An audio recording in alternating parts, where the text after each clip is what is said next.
Welcome to Wellington International. We're here for the $30,000 Zen Elite Equestrian Center Grand Prix. Before we start our class today, we'd like to say a quick thank you to our sponsor. Jump into a whole new approach to equestrian sport at Zen Elite Equestrian Center. Located on Southwest Ranches, Florida, Zen Elite invites you to pursue your equestrian goals from grassroots to top sport in a soul-soothing surroundings that nurture the mind, body, and spirit of both horse and rider. Visit us on social media or at zeneliteequestriancenter.com. Hi everybody, welcome to Wellington International. I'm Ellen Sweetenham and I'm here with Ali Wolf. We're here for the Zen Elite Equestrian Center National Grand Prix. Ali, after walking the course today, how do you feel about it? Was there any lines or anything you thought might cause a bit of an issue for the riders today? Yeah, well, Ellen, it's so nice to be back with you. I thought this course looked really fair. You know, we have to keep in mind that this is our first national Grand Prix under the lights. That gives a lot of horse and rider opportunities to step under the lights before some of this big FEI stuff happens during circuit. Andy Christensen, I thought he made a beautiful course. I thought it was really inviting in the beginning. You know, he asks some questions, some careful verticals, some oxers. But I think overall it's quite fair. I think the riders also agree with that. Yeah, for sure. And speaking to Andy, there's some lines in there that he knows will cause a bit of an issue, but that's why it is under the lights here, our first National Grand Prix here.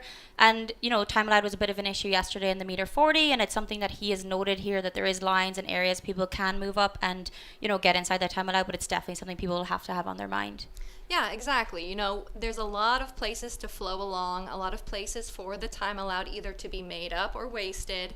But then again, you know, I think he asked a lot of fair questions with some of these delicate verticals. He uses some really fun colors. And again, we're going to see so many different horse rider combinations, either young ones trying to step up into this next level, some older ones that we've seen throughout the past maybe kind of knock the rust off, or some new riders here that we maybe don't get to see very often through circuit. Yeah, for sure. It's an opportunity. People can come into the ring before the FEI during WEF and also end out their season also under the lights, but, you know, a big class like this.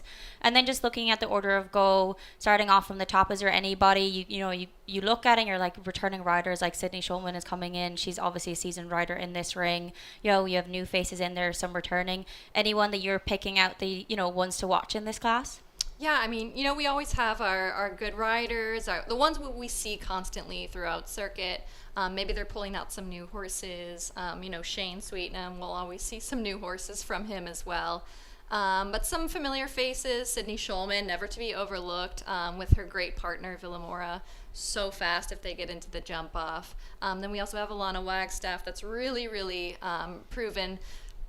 Big level jumping. You know, she's moved up from the 140 into some of these national Grand Prix. She was second and first last week, so that's another one to watch as well. Stephen Blumen, who we saw yesterday, took the win in the $10,000 140. Yeah, for sure. Just before we head in for our first horse in the ring, we're going to take a look at our course very quickly. Today's course plan is sponsored by Palm Beach County Sports Commission.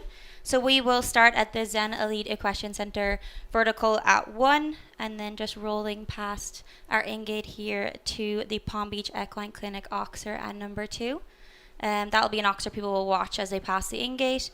And then we'll roll back to our free jump vertical at 3 before people getting straight down to the Palm Trees double at 4, A and B, oxer to a vertical. And then just riding down to that Bainbridge vertical at number 5. And then people just using their space to come back to this big Kubota triple bar at 6. And then just rolling down to the Equine Tack and Nutrition oxer at 7. And then just a straight line down to the Bainbridge vertical at 8. Before once again rolling past that in-gate once again. Coming back to our Arthur Vet oxer at 9. Just making sure to get nice and straight into that oxer before approaching the big triple combination at 10A, B, and C. We have a vertical to an oxer to a vertical once again. And then just rolling back on that left hand back to the vertical at 11 before just coming down nicely to the Brain Juice oxer at 12. And then lastly, Coming down to that big square oxer at fence 13. Our time allowed is set at 82 seconds today. As we said before, it's something Andy has taken into consideration. There is spaces in that course to make up that time. It's totally up to the riders on where they choose to, but it's definitely something people may look at. Any parts in that course, Ali, that you stick out that might be an issue, or, also places that you can pick up the time so you're not getting stuck for time allowed towards the end of the course? Yeah, and just like what you touched base on, that I think the time allowed could be a factor, which then makes every fence a factor. But kind of starting off early, I would say 4AB kind of comes abruptly out of the left turn, out of the left corner. Very square, not super wide, but very square. A lot of horses look down at that blue wave plank underneath. And then further along in the course, I would also maybe say just 10 ABC. It's your first triple combination, headed away from the gate, kind of into the abyss of the stands down there, into the dark spaces. And then when you turn left, you roll back on your forced ride through the middle. That's a very delicate green plank that blends in, followed by the brain juice green oxer. And the lights are very, very strong on the color, and it's very vibrant color, and a lot of horses could take a second look at that, especially some of those greener, younger ones stepping up. Those could be a factor. For sure. And then coming back to 11 to that vertical down to that related line, that's somewhere people might try and pick up time because it's towards the end of the course, it's more on their mind, and then that could be, a little bit of a bogey fence in the course before riding down to that distance, that brain juice oxer. Yeah, exactly. Just like what you said, if the time allowed is tight, people are going to be trying to take some risks here and there and going to sacrifice. Other than that, if you can take a little bit of a wider turn here or there, maybe you can just be a little bit more careful. All depends on your horse. And that's the fun tonight. We're going to see how many horse rider combinations have really partnered up together. New horses, new riders. This is one of my always favorite Grand Prix to watch. Yeah, it's so good to see these riders come in under the lights, and even the seasoned riders and the seasoned horses that are coming in today. It's nice to get them under the lights before season, but it's also nice to see the up and coming horses that people have that are not experienced in this ring and get to show themselves under the lights. Exactly, and it's December, right? So all of these horses that we see, they turn 1 year older come January. So, that's a huge age jump for all of us. So, a young 8-year-old horse now could be maybe a more seasoned 9-year-old come circuit. For sure. So it's honestly really all about also kind of figuring out what your string is. Some horses, people have no idea how they jump under the lights. They could be very strong under the lights, or they could kind of fade a little bit under the lights. And then from there, you can kind of pick and choose maybe what horses you start to plan along around a circuit. For sure. And Andy's definitely built a really nice course today for, a horse that's coming in under the lights for the first time. It walks very open, very flowy. There's no huge jump that you're sticking out being like, oh, that's going to be a super big problem. So it's nice to see that course is really open for these new horses to come in under the lights. Yeah, exactly. And, it's been very nice. I would say this is a solid 140, 145. Maybe that last oxer in the jump off is a little bit bigger, but that's a long gallop coming down to the jump off, and that's another whole course change away. But again, it's, all of these fences in here are just so delicate. So you could have a beautiful class and just have 2 down, but it would be a really great round. So this material these days is so light. All it takes is a light touch. Yeah, exactly. So we have around 46 in our class today. Number wise, clear rounds, what do you think Andy's expecting to have today? Ooh, that's a good question. I would like to maybe say 10, around 10. Do you have any? I would say 10 or 12 is probably the nice happy number to have, because it's it also allows enough in the jump off that it's a super exciting jump off. As a spectator, it's hard to watch a jump off that only has 2 or 3 people in it, so it's nicer to have a bit more in it. But also, the more that's in it, the less exciting I feel like it gets. So I think 10 to 12 is that nice happy medium number to have, and I'm sure Andy's probably thinking around the same for his course today. Exactly. And as a competitor, if you make the jump off, you always want to know that you can be guaranteed some sort of prize money, and therefore you can kind of go for it or kind of test the ability of your horse. Also a lot of people that might not have seen, we have had a lot of strange weather today. Mm-hmm. That could be a huge factor. Strong winds. We had a lot of downpours. So it's colder than we're used to. Exactly. So it's been very unusual here. Yeah, for sure. And those horses, when it gets cold like this, they're not used to this cold weather. So we're complaining, but I'm sure the horses are also complaining and not happy about it. Yeah, exactly. So yeah, we have a really exciting lineup ahead of us today. Some newer mounts coming in as we spoke about already. Some seasoned riders coming in. Stephen Blumen, the winner of the meter 40 yesterday, will come in today on his same mount again. So it'll be exciting to see him back into the ring, see how the horse adjusts after being very, very fast yesterday. So it'll be interesting to see some of those come back in and take a stab at it. And those who jumped the class yesterday and weren't in the prize, but coming in to try and get some money out of today also. It'll be interesting to see what they do. Yeah, and it was also a little unusual yesterday that they had the 140, which typically a lot of horse rider combinations utilize as the class before they step into a night Grand Prix or a national Grand Prix such as this. So we saw this kind of back to back. So many horse and rider combinations we've seen coming out of that class, but also there were some that didn't actually jump that class, chose to jump maybe a smaller class. Yeah. A nice warm up. So we'll kind of see a few that we've seen yesterday and a few that we just kind of missed a little bit, but that's kind of the exciting part, how to know your partnership, what they need to prepare. Yeah, for sure. And those people that chose to jump a smaller class, it was just trying to getting into the ring and getting that experience. But as we said, under the lights is a totally different ball game compared to jumping during the day here.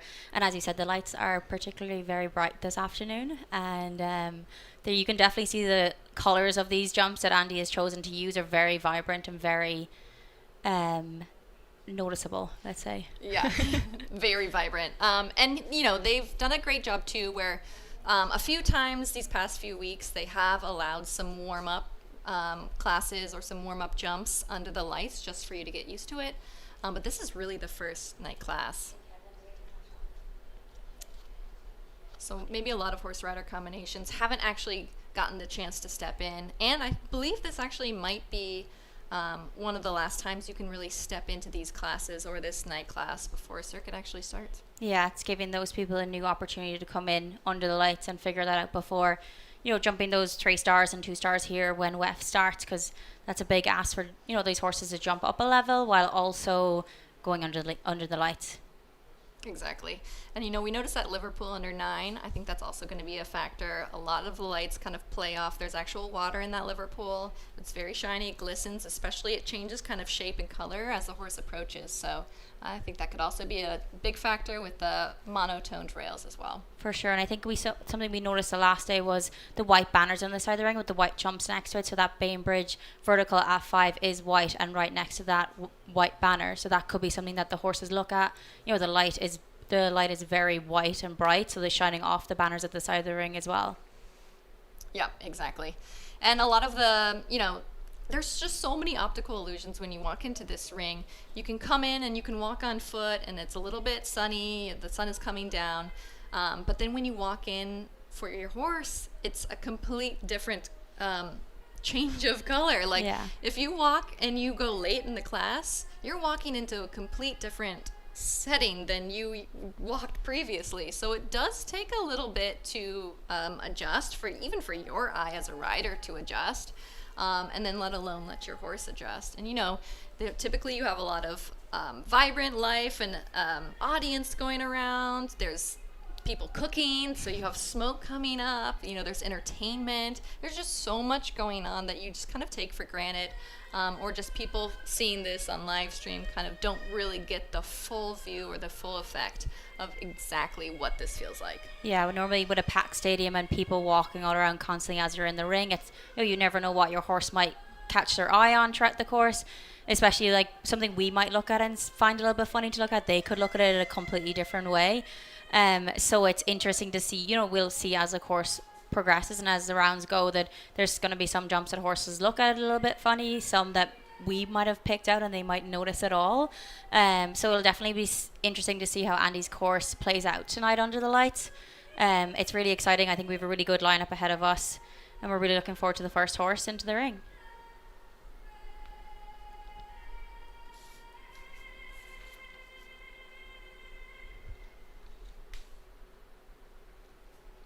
Our first horse looks like it is about ready to walk in. Just before we welcome our horse into the ring, we'd like to say a quick thank you to our sponsor, Zen Elite Equestrian Center. Jump into a whole new approach to equestrian sport at Zen Elite Equestrian Center. Located in Southwest Ranches, Florida, Zen Elite invites you to pursue your equestrian goals from grassroots to top sport in our soul-soothing surroundings that nurture your mind, body, spirit, and both horse and rider. Visit us on social media or at zeneliteequestriancenter.com. Thank you very much, Zen Elite Equestrian Center, for the sponsor of today's $30,000 National Grand Prix here under the lights at Wellington International. Looks like our first rider is heading in under the bridge. First one to go will be Jadana aboard after 8. Just a reminder, our time allowed is set at 82 seconds. And Andy feels like it's a good time allowed. We'll obviously see how that plays out as our riders progress in this class. So Jadana heading into the ring there on after 8. This is a long-term partnership together. Jad obviously training and riding with Leslie Howard. So an experienced rider in this ring. Yeah, he's had a ton of wins. There's our last set of lights coming on. That's actually a lot brighter down there now. Yeah. It'll help coming back to that quota triple bar, or maybe not help, but one of the poles of lighting just came back on, so we are ready to go. Jad and this partnership, they've been together for a long time. They've had a ton of wins, super competitive. He's no stranger to this ring. He's spent a lot of time pre and post circuit here with a ton of wins as well. Yeah, for sure. This is a 14-year-old mare by Diardo out of Coco. So nice breeding there. Very experienced, the two of them, as you said, have been under the lights before and have experience in this ring. Also a very fast partnership. Very fast. We cannot discount them if they get into the jump off. No, definitely not. Jad just having the natural ability to ride these kind of hotter horses. Getting a lot of that tutelage from, like you said, from Leslie Howard. We always notice the kind of the Leslie style, that American style, a little bit more in the 2-point, let the horses flow, kind of let them figure out the jump themselves, don't really help out too much. He opted for that easy 7 down to the skinny. We might see a few 6s with some of those big strided horses, and again, I think you'll have to also figure out what that time allowed is to you. For sure, and his horse seemed to really come back to him there, so he was able to fit in that 7, so that's definitely something people are taking into consideration coming down that line. Yeah, and he opted for the 9 from the triple bar to the equine oxer. I think you'll see a lot of 8s there. This horse has a choppy stride, so when in doubt, he always does like to add. And he chooses to do the 7 to the triple. I would have actually thought he would have done 8, but maybe, again, he's just making up some time. Got away with a little bit of a rub at B. Here's the careful plank. Time looks to be not a factor for him. Let's see our first clear. There we go. First in and first clear there for Jadana. Clear around there in a time of 79.501. So just reference there, that time allowed is 82 seconds. But as you said, there was distances there that he didn't add. He kept the flow throughout the whole course. It was really smooth. There was nowhere that he was really taking a pull or, really steadying up around those bends. Yeah, and he knows this horse so well. He knows when he needs to add. He knows when he kind of needs to go. I don't even want to say faster because this horse is so fast. Yeah. But he knows this horse to kind of make the adds when possible and know that he can still sneak out at the time. For sure. So first in and first clear there for Jadana. Next, we will welcome Lucy Delorier aboard Scarlet. This is an 8-year-old mare by Vigor Desare. This combination were clear at a 1.40 level in Tryon this fall, and just really consistent this summer in New York before coming down to us here in Wellington. Yeah, exactly. I think this is a newer partnership. I'm not sure if they've jumped a night class yet. I want to say this partnership was seen, or this horse is seen under Marky Blumen previously. So might have had some experience, just like you said, young horse. This is kind of the type that we're kind of expecting to see some of those younger 8-year-old horses starting to jump up to these bigger levels. For sure. And, looking at this as an 8-year-old, you're saying that, they're a bit young to go under the lights at a big horse. But when you think about it, New Year is only a couple of weeks away, and then they turn 9, and then it's, more normal to have a 9-year-old jumping at this level under the lights. Yeah, it's a scary thought. She opted for the 6. I think you'll see a lot of that. I think that was the 8 to a very steady 5. This is a little bit of a slower moving horse, especially compared to Jad's. So she does need to think about the time along just a little bit. But again, also with a little bit of hand holding, as I don't think this horse is super experienced at this level. Nicely that triple combination. And then again, a little bit of a time saver, just like what you were talking about. She does go pretty far into the corner, but this is a very careful plank. Just roll that top rail off the 4. And that was too bad. That was a great round. Just picking up the 4 false there for Lisa Delorier. But as we said, an 8-year-old, we think first time under the lights, it's something that, gaining experience. Overall, very smooth around. That oxer just barely came down there. So, overall, you would say a happy round for her and very smooth with this horse. Oh, yeah, very confident round. The horse didn't even look like it batted an eye. Just maybe got a little bit into that oxer, if anything. I thought she gave it a great ride, but overall just looked like so comfortable. Yeah, it was really nice to see. Just unlucky at that oxer there. Just barely rubbing it, coming home down that last line. Next in, we welcome Michaela Langmeyer aboard Giselle NS. This is a 10-year-old mare by Beluda Ruku. Yeah, this again is a partnership that we've seen a lot. She spent some time in Calgary, get some tutelage, from the Prudence, and so really started to build up her string a bit here. She's definitely stepped up into some of these bigger classes. So this horse has jumped a lot of bigger stuff, some 4 stars and 5 stars as well. So I'm assuming she'll probably just want to kind of get this horse back into the ring, get her kind of all warmed up, figure out the kinks now before starting into circuit. Yeah, for sure. She had a really nice few rounds in Spruce Meadows this summer, up to a 5-star level. So as you said, just coming in, getting the wheels turning again before the season ahead. Yeah, and a lot of these horses maybe have just come down, or, people are starting to really trickle down about now, from November to December. A few people still being over in Europe. So this is pretty much a time where a lot of people decide to give breaks to their horses, depending on whether you competed indoors. And Christmas is right around the corner, and right after Christmas starts the first WEF week, WEF 0. Mm-hmm. So you're really stepping right into it. We forget how quickly it's coming upon us. Yeah, for sure. And it's definitely something people have on their mind. Well, there we go. Clear around there, guaranteeing us a jump off here from Michaela Langmeyer in a time of 77.973. Really beautiful around there, but as you said, a season partnership, but it's nice to see them under the lights here again at Wellington, and just getting some ring time in before the season ahead. Yeah, exactly. And again, a lot of people maybe can't see it, but the rain definitely picked up again. These horses are definitely jumping under the rain, so that could add another factor to this as well, but definitely not for that partnership. Yeah, for sure. Very good around there. Next in, we welcome Hallie Grimes aboard Caroline of Balmore. This is a 11-year-old mare by Diardo. This is a previous mount of Ashley Bond.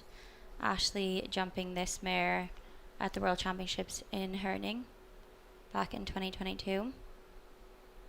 Yeah, we definitely saw this partnership. She won the finale of WEF, I believe, 2022 when it was on the grass. It was a very exciting class to watch. Just like you said, this horse has kind of been through some really, really great riders. Ashley Bond, some of the Philipparts brothers. So this horse is no stranger to big competition. Hallie partnered with her a few years ago, has had great success with the horse. And again, Hallie's really also built up her string as well. Really has to fight her for that 5, and it just comes down as a result. And as you said, that rain is really picking up now, so it's definitely something that's going to be a hindrance to people in the ring as this rain picks up. Yes, exactly. You know, you forget, like going forward, it kind of gets into your eyes. You can't see. It's quite hard, especially with the wind. The reins slip out of your hand. But this horse is jumping amazing. That was a little bit of an unlucky rail.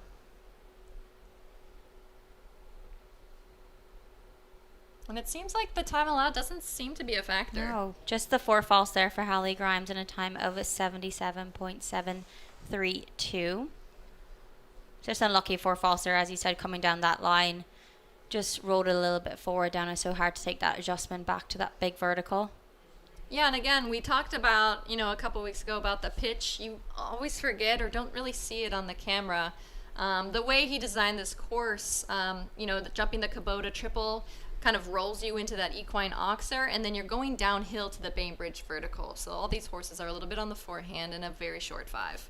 Yeah, for sure. Next into the ring, we welcome Joyce Green aboard Sierra. This combination did compete in the meter 40 yesterday, so jumped that meter 40 class yesterday and now coming back to us here again today. A 13-year-old mare by Casello. Yeah, and we've seen this pair jump some 2-stars in Miami Beach. She jumped, that was just too bad. And that's what we were talking about. That's your first big question, I think. Comes up really abruptly. The horses don't really get a great eye on it. And if you don't really see that forward distance or a comfortable distance in, that's just what tends to happen. She just got a little bit stuck at A, and then as a result, couldn't quite jump out at B. When you walk the course from 3 to 4, is that a line you walked, or is it more you come out and you ride off your eye coming into 4? I think that's just going to have to ride off your eye and be so dependent for each horse-rider combination, depending on your stride, whether you want to kind of come in on the curve on a forward stride in, or whether you want to stay out, square up, and get straight. Yeah, just Joyce Green choosing to retire there, just taking one, just not being her day today, choosing just to retire and try again for the next day. Next in, we welcome Shane Sweetnam aboard Coran van de Klapenas C. A new combination for Shane. He got it towards the end of the summer and the fall. New partnership coming under the lights for the first time. Shane's excited to see how this gelding progresses with him. I always think of this as a fun class to see which new horses Shane has. This one we've definitely seen under Stephanie Holman a little bit over Swedish rider over in Europe. Already a successful horse in its own right. And I'm sure we'll see much more success with him, no doubt. Very tight back to 3, really thinking of that time allowed. And also he's giving himself more of that straighter line to get very straight, measure that 2. The 2 does ride a bit forward off that corner. And then a very steady 7 to a very upright 3-pull white vertical skinny.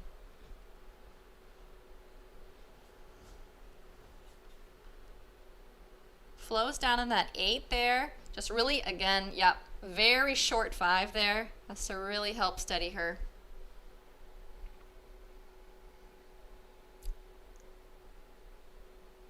And the oxer doesn't seem to be posing much of a problem. Opts for the 7. Just tags into that front rail at B. A little bit forward coming in. That might have been a factor coming off of that B element. And we can see that he's kind of riding her in what looks either like a hack a bit or a happy mouth bit of some sort. Maybe she has a little bit of a harder mouth than some others, or being a mare, she's very sensitive. So that's just something to work out for later. But again, such a new partnership already looks great. Yeah, for sure. Just picking up that 4 false there for Shane Sweetnam. But as you said, it's another, horses coming into under the lights for the first time, just seeing how it is under the lights before that season ahead for WEF. And, Shane testing out what string of horses he's going to bring into the FEI classes during season next year. Yeah, exactly. Be interesting to see how many more horses he pulls out that I have not seen. It's very exciting. I love watching that. Next in, we welcome Diego Benoit Yaez aboard Casamigos. This is a 9-year-old gelding by Cornetto Oblensky out of Let's Go. Yeah, we've definitely seen Diego competing a lot at Tryon. This is a newer ride for him. A little bit of a slower horse, so he does have to think about that time allowed. Gets a good jump in at A. Nice ride out. Opts for the 6. And again, we've not really seen the time being such a huge factor, but always has to stay in the back of your head. For sure, and each rider chose, a lot of those lines are riding differently around the bends and stuff, so each rider just knows what's best for their horse to make sure they're inside that time allowed. Yeah, he just rolls off that back rail of the ox there. It almost just looked like he was setting the horse up so much for the downhill and very steady 5. Possibly a little bit too early, or the horse maybe misjudged that back rail. A little spook at that Liverpool. Again, that was what we talked about with the lights kind of bearing down on that blue water. And just gets a little bit quick coming out of the triple combination to have part C. As we said, that with that water tray, it has water in it, but also with the rain splashing into it doesn't help the effects of it either. Definitely does not help. They don't seem to have much of a problem with that green jump. When I just walked up to the fence, it was just so vibrantly green. So they're handling it very well and just picked up a time fault as well. Yeah, just the 8 jumping there and 1 time fault for Diego. So as you said, just coming, at that ox, or just kind of, you think, over anticipating that downhill down to that vertical. And then just unluckily having that last part of the combination down. Yeah, and he jumped into the triple well. That could have also been from the spook at 9, looking under that Liverpool. Maybe it could have just kept taking him a minute to settle and then just cost him that through the triple combination. Yeah, just unlucky there with the 9 faults. But next in, we welcome Andrew Wells aboard Kismet 4. This is a 11-year-old gelding. Yeah, this is also a partnership with Andrew that he's had for a minute. He was second in the Perfect Products Grand Prix previously about 2 months ago. We definitely have seen him a lot competing with this horse, again, kind of getting it into the ring. Chooses to go a little bit wide. I think there's a little bit of misdirection with the horse wanting to go right, and he said, no, we have to go to that double, and I think just caused that front rail to come down. And as you said, when you walk that, it's a line that people might choose to go a little bit wider down to the double. So it's not something you are set on that distance. It's totally up to the rider to see how far out they want to go to get square to that big oxer for the first part of 4A. Exactly, and it looked like he did want to go out a little bit. I think the horse almost thought that he wanted to turn right for a second. Just that little bit of miscalculation cost the rail. And again, that we're seeing now that 5 stride is very short. A lot of horses just kind of roll that top rail off Bainbridge. And we see A and B come down as well. A little bit fluid into that triple combination. And again, Andy used just minimal equipment in the triple combination. Just about 3 poles on each fence. We see those planks under A and C as well. That just gets the horses to kind of stare down instead of up at the top rail. And again, everything is just so delicate, and I think he chooses to retire. Yeah, Andrew Wells just choosing to retire on Kismet 4. Still an experienced round, getting underneath the lights. It's good for these, also the riders to adjust that eye under the lights. It's different than jumping during the day here, so it's important for those riders also to see how it is under the lights, especially, new lights this year, all that kind of stuff kind of, is taken into consideration for this ring and during the stadium season. Yeah, exactly. And again, they could just be pulling these horses out, getting their fitness. This is a big ring, a lot to, 82 seconds we're working with. Also, some of these horses just came from indoors.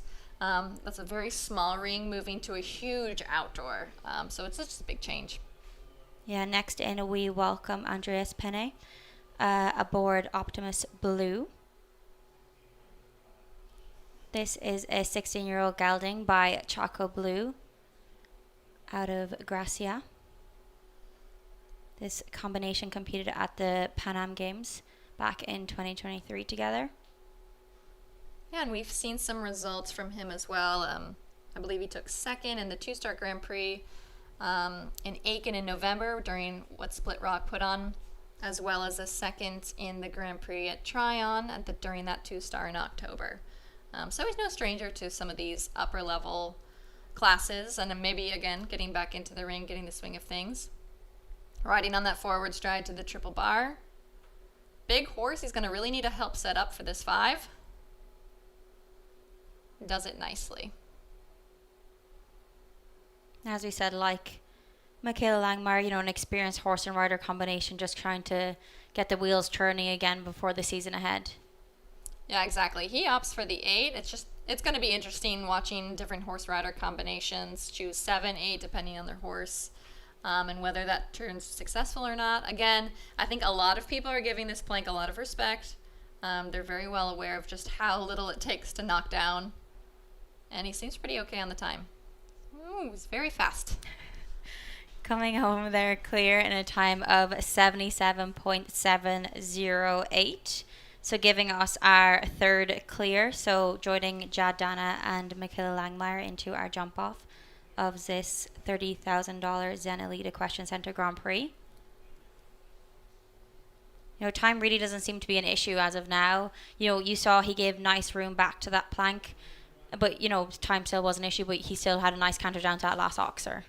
Yeah, and again, I think he probably made up time elsewhere just so he could take the time rolling back to that plank, because he really spotted that one out and made the horse kind of really focus on that top rail. For sure.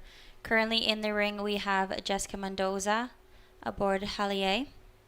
This is a 12-year-old mare, previous mount of Lawrence Kernston. They jumped up to a 5-star level, so Jess just bring it over here to the US. I believe one of our clients, Carla Marwini, has been riding this horse, so just learning together, really. Yeah, they have a great partnership, Jess and Caroline as well. Brought this one over, just like you said, Lars, I believe he won a World Cup qualifier in Gothenburg not too long ago, so this horse, no stranger to those big classes. With Caroline, I think he was also 3rd in a National Grand Prix this June in Saugerties. So, it's nice for them to kind of be able to swap horses, just getting the horse in, getting it comfortable. We saw a little bit of a shift over that oxer. I think the horse just peaked down quickly at the Liverpool and just shifted the balance and momentum, just barely towed that front rail of that purple oxer. This combination did jump in our meter 40 yesterday. We're clear and then just chose not to jump in that jump off.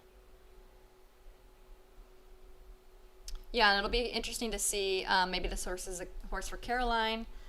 Jess is just maybe getting in the ring, or this could be a great prospect for Jess as well. For sure. Just picking up that 4 falls there for Jessica Mendoza in a time of 78.435. Just unluckily picking up that rail there at that water pool. Next in, we welcome yesterday's winner of the meter 40, Stephen Blumen, aboard Kashmir Debris. This is a 12-year-old gelding by Nissan Quality Touch Z. As I said, this combination won our class yesterday, a previous mount of brother Daniel, so just Stephen getting the ride of this during June of this year. Yeah, and it's again nice for all this. Oh my gosh, had the back rail of that first fence. Maybe a little bit misjudged by the horse. Kind of held off that front rail just a little too much. That was too bad. But again, like you said, he won the class yesterday. He even actually won it by 1 to 2 additional seconds, as he was a little bit late to get started into his jump off. So that was obviously fast. He was also 4th in a 2-star in Old Salem this year, and he also won a 2-star in class in Saugerties in June. So again, he knows this horse quite well. This horse has been in the family. Very, very steady in the 5. It's a big horse. It's a quick horse. It wants to kind of take you to these fences. And you can tell he has a strong hackamore on. Maybe a sensitive horse, sensitive in the mouth, but a little bit strong. Got a lucky rub at B element, but then took down C. And again, this horse just jumped yesterday, went as fast as possible. So could also be that as a factor. But we definitely will see this combination again. Yeah, for sure. Just coming home there on that 8 falls there for Stephen Blumen in a time of 75.208. It's been interesting, we saw a few early on clear rounds, some early 4 falters, but now the rails are starting to come a little bit evenly. Always a good sign of a good course designer. Yeah, for sure. There's no particular fence that, stands out that's consistently coming down. It's nice to see that the majority of them, it's scattered throughout the course. Yeah, and I know a lot of those riders, competing later on are probably keeping an eye on these first 5-10 riders just to see what's going to be the bogey fence of the night.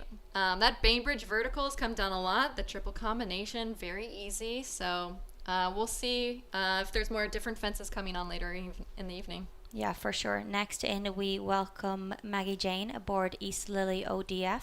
This is an 8-year-old mare by Chili RZ. Yeah, this is also another fun horse. Homebred. We saw Chill RZ with brother. So he was competing with Charlie. Get a good run into the doubles. Got distracted. She really rode it well. She knew the horse was going to back off a little bit, gave extra room to ride up. Yeah, we saw the sire of this horse with Charlie Jane. He was an alternate for some of the games. So a really fun horse to keep in the family. And amazing that they bred this horse to start jumping now some of these biggest classes. A little bit sticky off the ground at that equine tack oxer. And just got away with a rub on the back rail of that Liverpool as well. But again, 8-year-old horse, I'm sure it probably has not gone into the lights. She's shown a lot at Lamplight, had a lot of good successful wins there. Really has to ride the 4.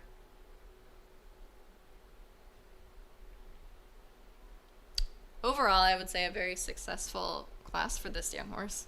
Yeah, just picking up that 8 false there at that back rail of the equine tack nutrition, also the part of the triple combination. So at 8 false there for Maggie Jane. But as we said, an 8-year-old probably under the lights for the first time, so it's good experience.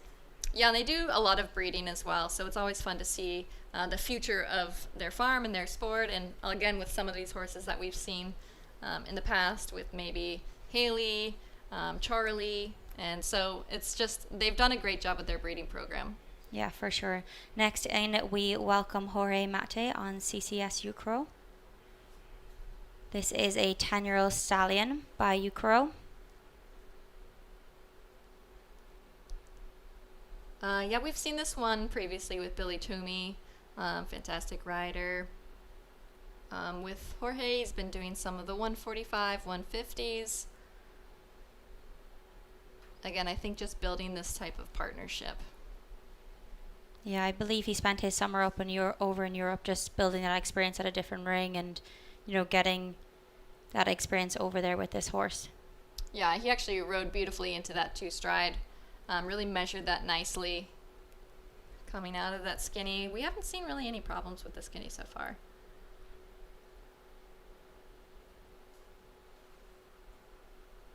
Opts for the 8. Reaches for the back rail. And comes back really nicely for the 5. Really rideable or adjustable horse. Gets away with the light rub at the Liverpool Oxer.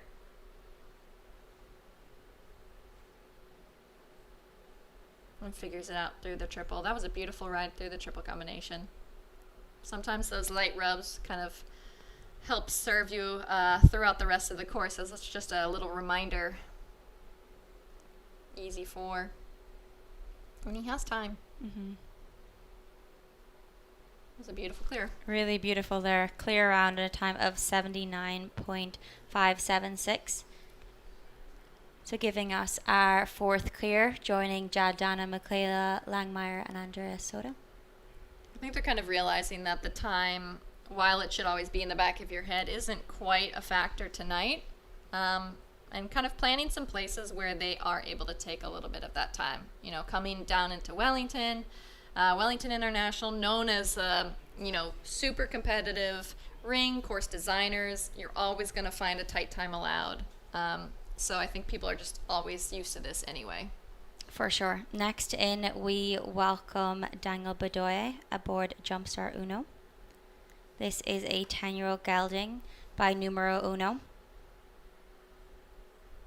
Yeah, we've seen this pair second in the National Grand Prix in Texas this past November.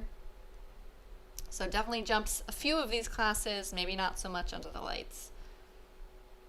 Really make sure you get straight into that 2 stride. Has to push a little bit for the out.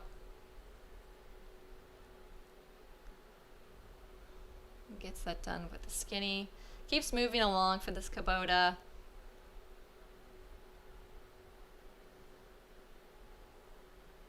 Has to ride a little bit hard at the oxer in the 8 strides. And then quite balanced in that 5, but came back quite nicely. Yeah, really nice rideability there, able to come back on that distance. Rides hard at the Liverpool. Horse just peeked down a hair.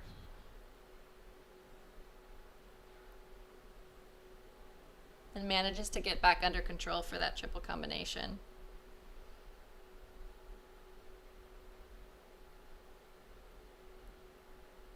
Quite deep to that plank, just sacrifices that top very, very delicate top rail of that plank. Usually the cups are flipped upside down, so all it takes is just a light toe.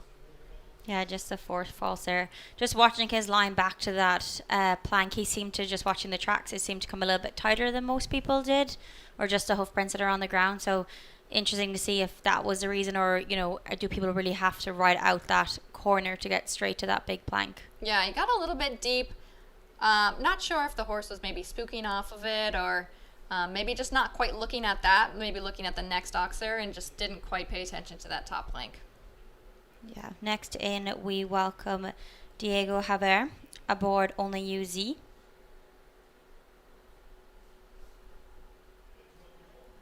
This is a 12-year-old mare.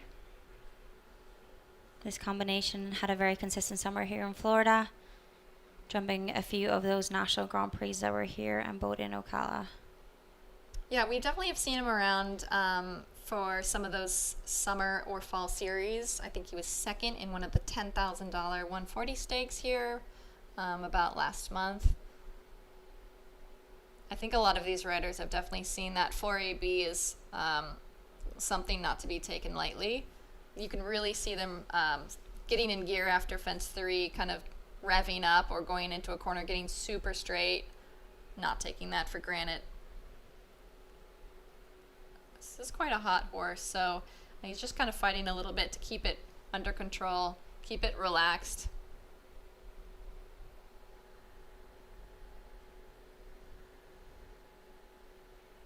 Nice jump at the Liverpool. Has to really push at B, and I think just a little bit sacrifices that front rail just to get across the back rail.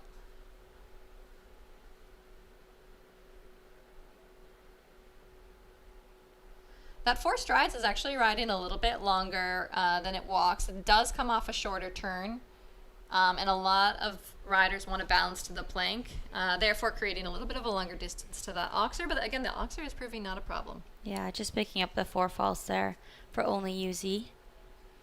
That line, when you walked the last line there from the plank to the oxer, did you think it was going to ride as forward as it is? Not so much, but again, you know, with that plank, all the horse rider combinations, they just really want to balance, get that done before they think about that 4.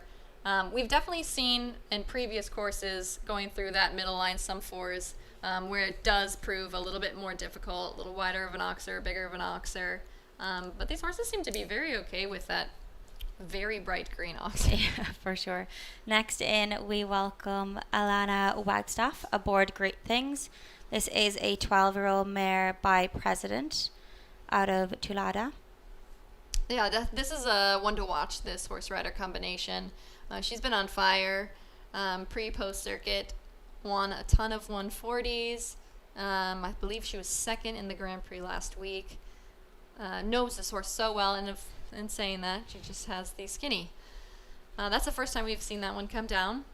She's a very fast horse rider combination.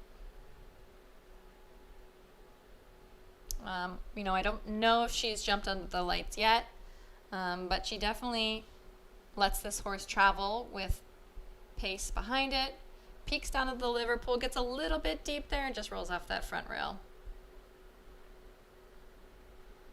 It's the horses that look down at that water chair, the ones that are catching it, the ones that ignore it, or seem to be doing okay.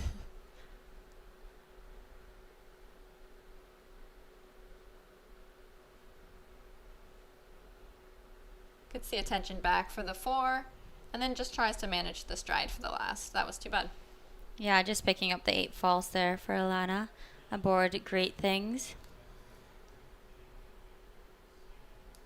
Just looking at that oxer at 9, that water tray.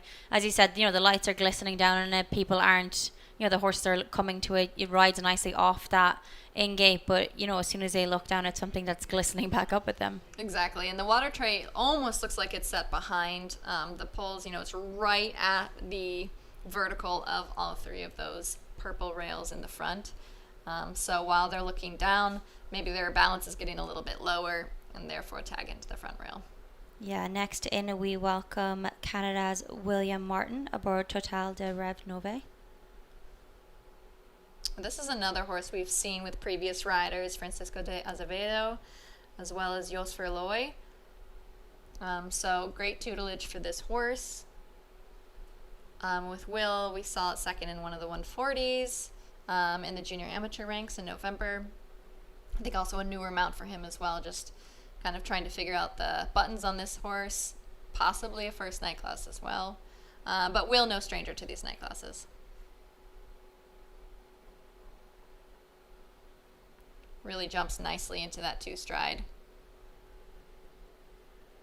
Opts for the 6.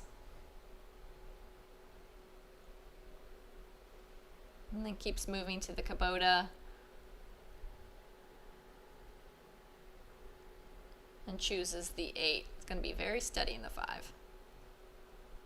And gets it done. We're definitely seeing this purple fence 9 be more of a factor. Maybe give a little bit respect to that front rail, just like he did. Opts for the 7, comes in a little bit fluid to that triple combination, but he knows this horse, no problem. Really sets up for that plank. And there we go with that green oxer. Maybe just let the horse get a little bit too forward in that 4 to that front rail, but again, so delicate these fences are. Yeah, for sure. Just Will picking up that 4 false there. And as we said, we were talking about that plank. People are really respecting that plank and really concentrating on it. But, when you land from that, you really have to push to get that distance down to that brain juice oxer.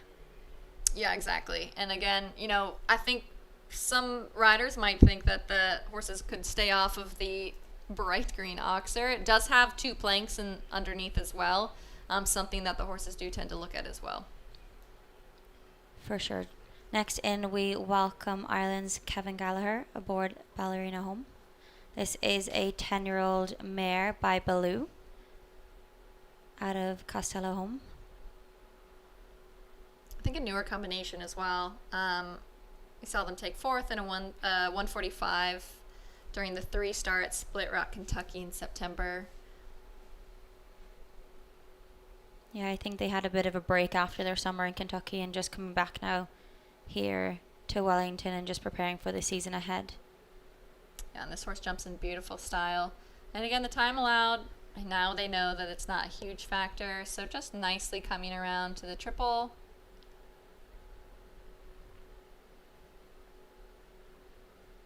And then steady in that 5. Gets it done really nicely. Might have to think a little bit, just continuous movement through some of these corners with a horse that is a little bit slower, such as this one.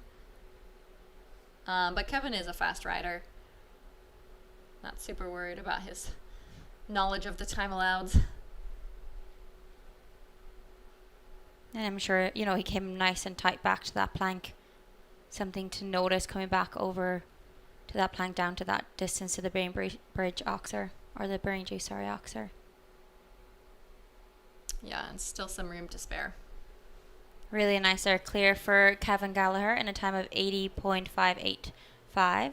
So a second and a half inside that time allowed and really made it look super smooth around the course. Oh, that was a beautiful round. The horse jumped beautiful. Again, fast rider. I think that makes 5 now for our jump off. Yeah, it'll be exciting. To spice it up. Our first of three before our drag break here in our $30,000 Zen Elite Equestrian Centre Grand Prix is Beezy Madden aboard Noel B. This is a 9-year-old mare by Casalco.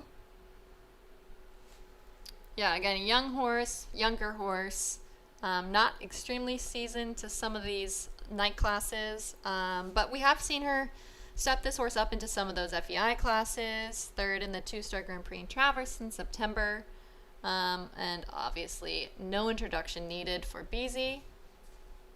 Some of the best experience a younger horse can get. She just gives them a ton of confidence, really helps hold their hand through the course, but also lets them learn. It is a hotter horse. She just kind of has to manage the energy, keep the horse a little bit calm.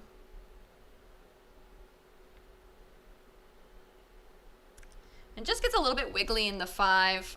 Took its eye off that vertical just for a second, trying to fight to get it back.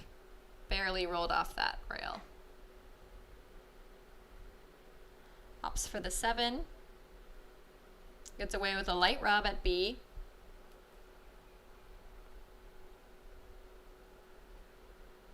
So now I think she's just kind of slowing down just a little bit to help the horse through the course a little bit. Has to go a little bit in that 4 stride. Nicely holds it back for the last. Yeah, just picking up that 4 falls there for Beezy Madden in time of 80.891. Yeah, there you go. You see the replay, just swaps leads a few times, just shifts the balance from one to the other. Therefore, it doesn't get the full ability to rock back and really shape the fence like it did for that plank. But again, it's going to be a fun horse to watch with her in the future.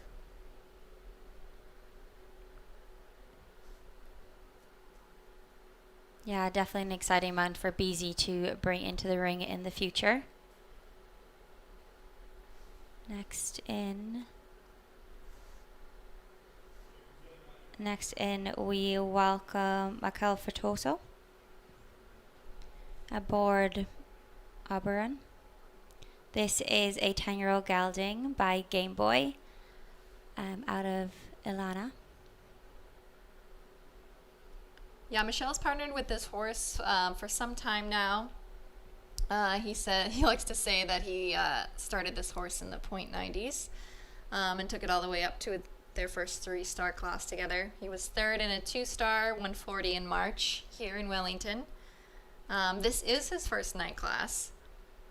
And like I just said, he was stepping this horse up into some of these FEIs. It was the horse's first 3-star this past summer. So he's very excited for the future of this one. Maybe get to play around in some of those FEI classes later on.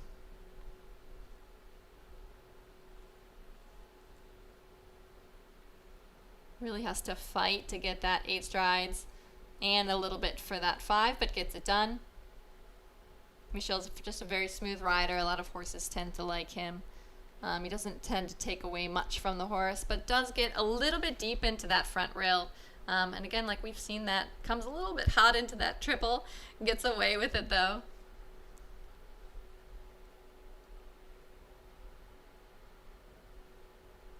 And this horse looks a little bit like a stronger horse, or a horse that needs to be managed with its stride throughout the course.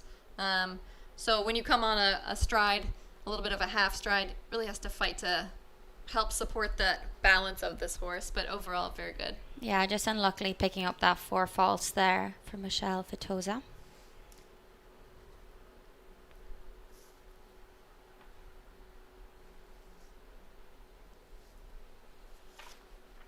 Just unlucky at that Oxer, the Artemis Vet Oxer coming past that ingate down to that triple combination.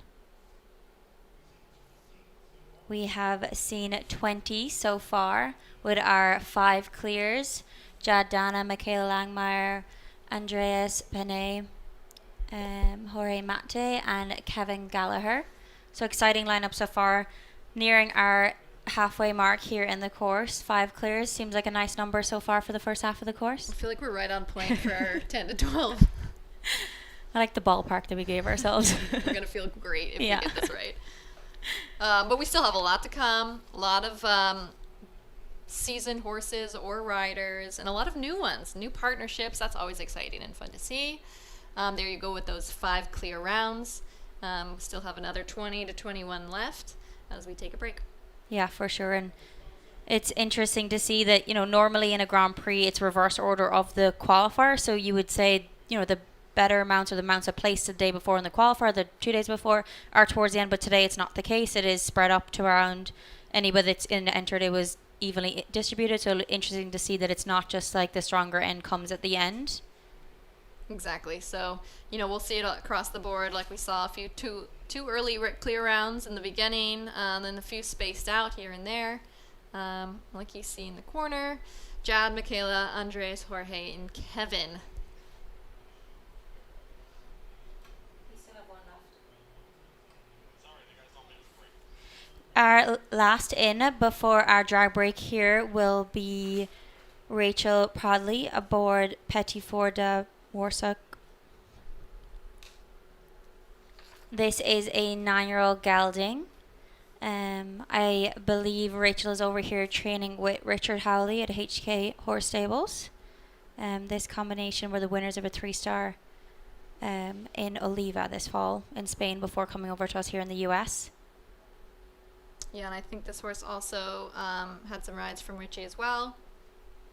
Like you said, won the 145 and the 3-star in Oliva. So, again, seasoned in those 3 stars, FEI classes. Probably just getting some experience here under the lights. A horse coming from Europe, they were used to jumping indoors under the lights, but it's not that many stadiums we have over there that are outside under the lights at a class like this. Yes, exactly. And it jumps beautifully in the 2 stride. Not a problem. Very forward thinking and moving horse.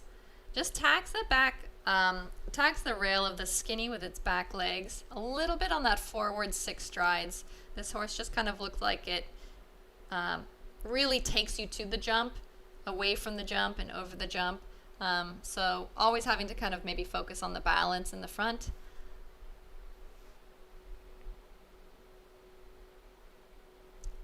Little bit of a quick step at the purple. The horse really measuring nicely that Liverpool. Beautifully through the triple combination. She's getting nice and wide back to this plank to, square up before this related line.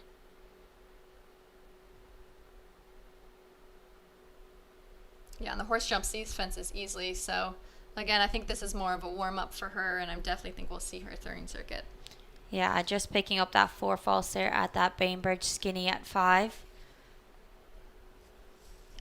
Now I believe we will take a break. We have our 5 clears as of now going into our drag break. We will take a quick surface break. The drags will come in, the water trucks will come in, give the surface a quick touch up before we welcome in our second half of our course. So we'll see you back here in a few minutes.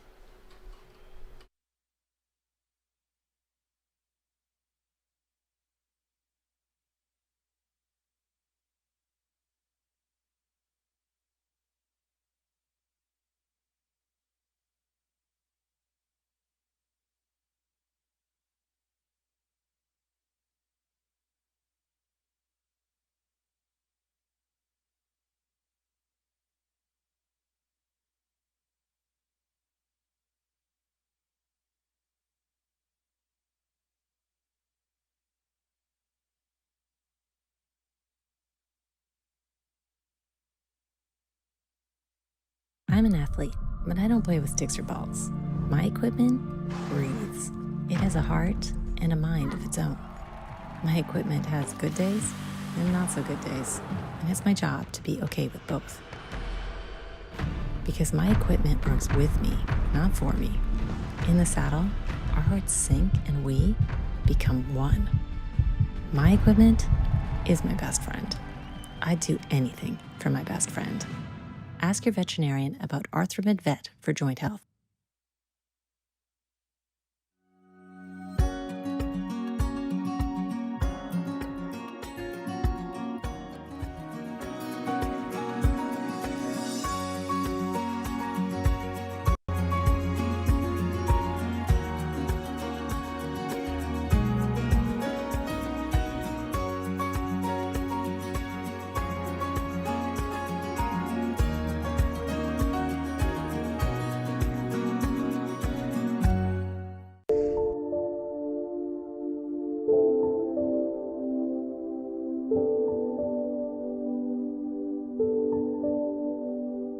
My first goal when I decided to be a professional, it's to become like the best horsewoman I can be. It's really important for me to find the balance with my family, with the horses, that is my passion. Work with the horses every day to do what I love. I used to have like one passion was the horses, and now I have two with my daughter. So I really want to have this balance in my life. I'm Marie Ecart, I'm a professional show jumper representing France, and I'm Lola's mom.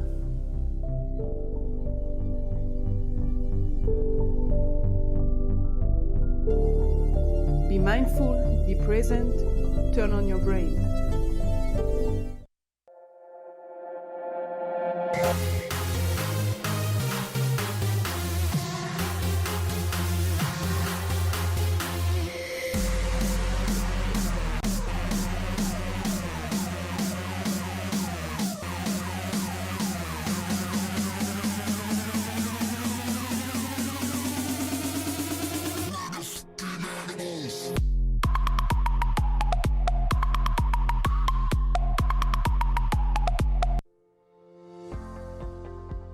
Get the jump on the competition and see the Omega Alpha difference in your horse. The natural herbal formulas from Omega Alpha are proven safe and effective. Manufactured to the highest pharmaceutical grade standards in our Ontario headquarters, every Omega Alpha product delivers great results. Visit OmegaAlpha.com.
Welcome back to our second half of our $30,000 Zen Elite Equestrian Center Grand Prix. I'm Ellen Sweetnam and I'm here with Ali Wolf. We have our 5 clears so far: Jad Dana, Michaela Langmeyer, Andres Penne, Jorge Mate, and Kevin Gallagher. First in after our drag break will be Campbell Brown aboard Keme de Revie. This is a 12-year-old gelding by Tiago M. This is a previous ride of Georgia Dame. Yeah, just like what you said, we've seen Georgia Tame, Giampiero Garfalo under this horse. So this horse we saw a lot in Europe. With Campbell, we saw her compete in the junior young riders. She was first in one of the junior amateur 140s at the National Horse Show in November. So again, getting to know this horse pretty well. Just unfortunately had that front rail of 4A. Again, one of the harder fences on course that we were talking about a lot, and gets away with a little bit of a rub at that Bainbridge vertical. Again, another bogey fence on course. Really has to ride hard to the Liverpool.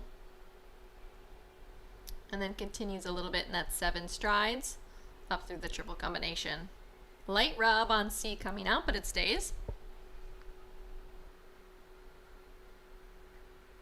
We've seen Campbell a lot. She's very competitive, a lot in the junior amateur ranks, probably stepping up into some of these bigger classes, some of these night classes. We've seen her step up into some of those smaller FEI classes or National Grand Prix.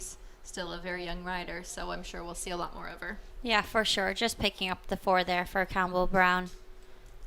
Just unlucky at that first part of 4A, and as you said, that was kind of a distance we were looking at. You come off 3, you kind of ride it off your eye and use that bend as much as you would like to, coming back into that double.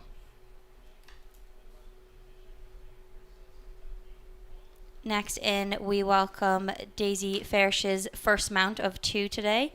This is Qualier VD Rollback. This is an 8-year-old mare by Banico de Muse out of Go Girl. This combination were second in a 3-star Grand Prix in Kentucky this fall. We're also winners of a 2-star welcome stake in Traverse City during the summer.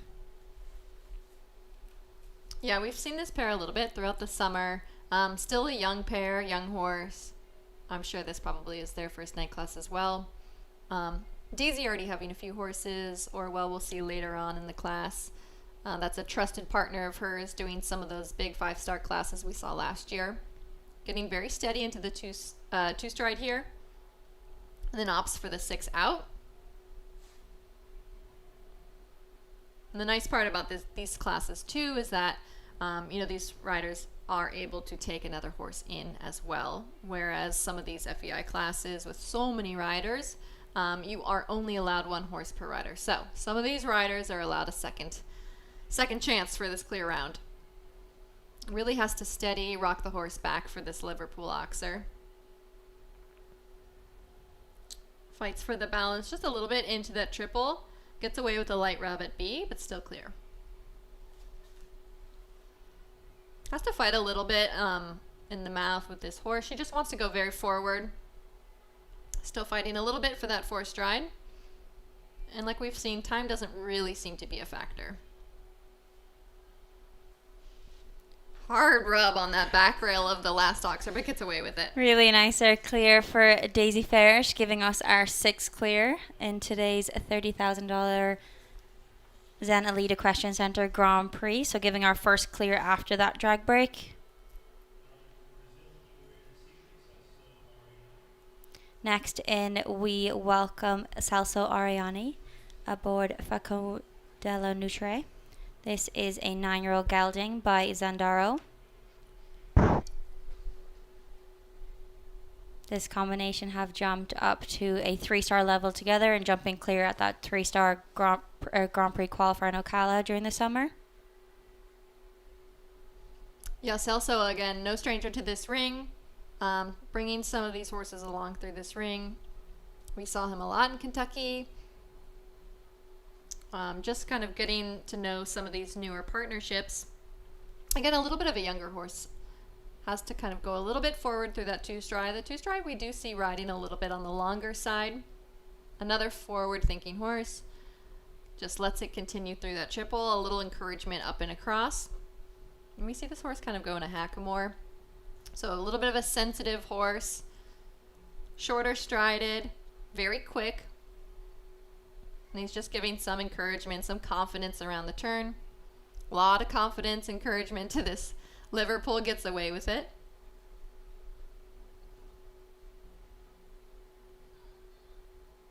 Comes in nice to that triple combination. And this horse really likes to jump off that forward stride. And Celso's very comfortable with him allowing to do that. Nicely careful to that skinny, or that plank. A lot of encouragement across that oxer, and actually as we're seeing this rain really coming down now, and a beautiful clear from Celso as it is pouring. Yeah, really nice clear there, giving us our 7th clear in today's $30,000 Zen Elite Equestrian Center Grand Prix. 2 clears back to back. That's the first time we've seen that today. So we had 5 clear in the first half, and then 2 now out of the 3 that have jumped in that second half of this class. Yeah, and that looks like a fast horse for the jump off as well. You can really see it coming down now in the cameras. That does not look enjoyable. Next in, we welcome Peter de Bramdury aboard MTM Caden. This is a 9-year-old gelding by Castello out of Darvina. Yeah, we've seen Peter stateside for throughout this summer as well. 6th in the National Grand Prix down here in November with this horse. Working with Marty Higgins, who provides a lot of great horses, opportunities to jump in some of these classes, big sales business. Peter just lending his expertise, helping guide these younger horses around some of these, probably some of the biggest tracks these horses have jumped, especially under the lights.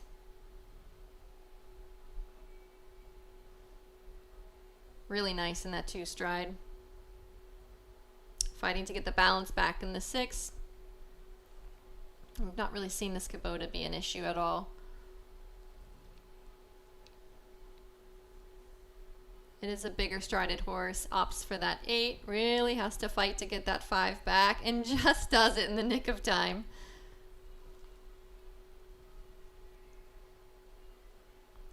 This looks like a little bit of a stronger horse, but always wanting to go towards the fences. That's always a good sign. Quite careful as well, going through that triple combination. Really nice. And again, just needs to think about setting up for that very delicate plank. Catches a good turn, roll back to it. Really trust the horse to get his eye on it. Nicely canters down to the last. Another clear. Really nice. They're giving us another clear for Peter on MTM Caden. Giving us our 8th clear as of now, with still about 16 left to go in this class. 3 back-to-back there from Daisy Ferris, Celso, Arani, and Peter. Really looks like they've started to kind of figure out the delicate fences, where they need to take time, where they don't take time. Really how to come into that 4AB as well. For sure. Next in, we welcome Gonzalo Busca aboard Diego.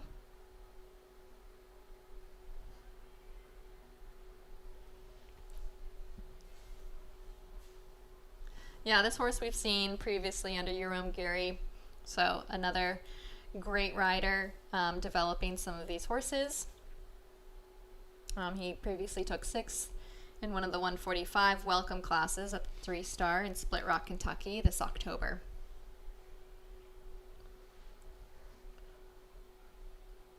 Really takes a neat roll back to 3. That's really a big time saver from 2 to 3, where you can risk it a little bit. It's a very nice vertical. Just gets a little bit into that 4A, has that front rail down. Again, the horses just kind of tend to look down at some of those wavy blue planks underneath and not quite up at the top rail. It does ride bigger than it looks height-wise. It does come right off of that corner, and it's also right onto that railing.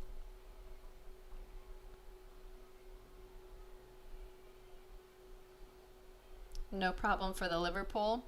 And we've seen a lot of options here, the 7s or the 8s. Maybe just came in a little bit with too much speed. Maybe the horse just looked through and saw part B as well. Didn't really focus on the A element and just had that down as well.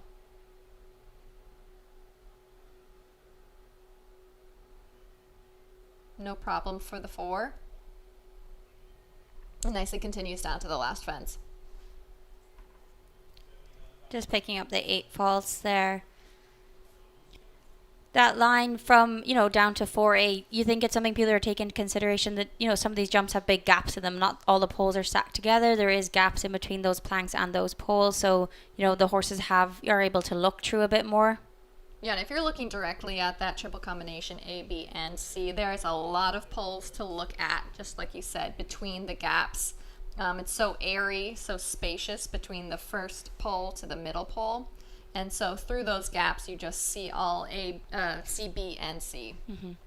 Now we welcome Charlotte Babbitt aboard Vivian Blue PS. This is a 11-year-old mare by Vivian out of Chacon. And then, interesting enough, Chacon is sired by Choco Blue.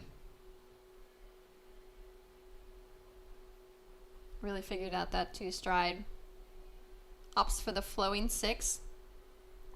And we've seen her, this partnership show in WEC, Ohio at the World Equestrian Center in Wilmington, Ohio, where she was 3rd in one of the National Grand Prix there this fall. Gets it really nicely done, the steady 5. We've seen that come up as a problem. Really forward to the Liverpool. Opts for that forward 7 into the triple. Gets a nice rub on A, but it stays.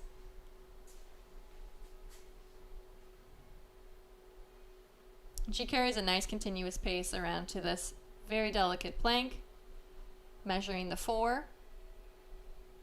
I don't think we've seen any time faults. Yeah, maybe one time fault from one combination, but time not a factor. No, giving us another clear there in a time of 79.751 for Charlotte Babbitt, giving us our 9th clear as of now.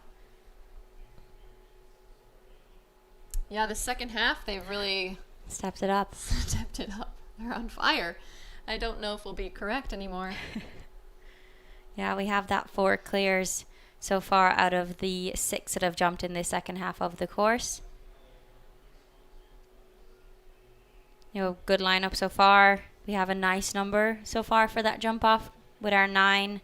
Still plenty left to go in this class. Still some more interesting riders yet to come in today. I believe our next in will be Alex Granado. You see the rain coming down again.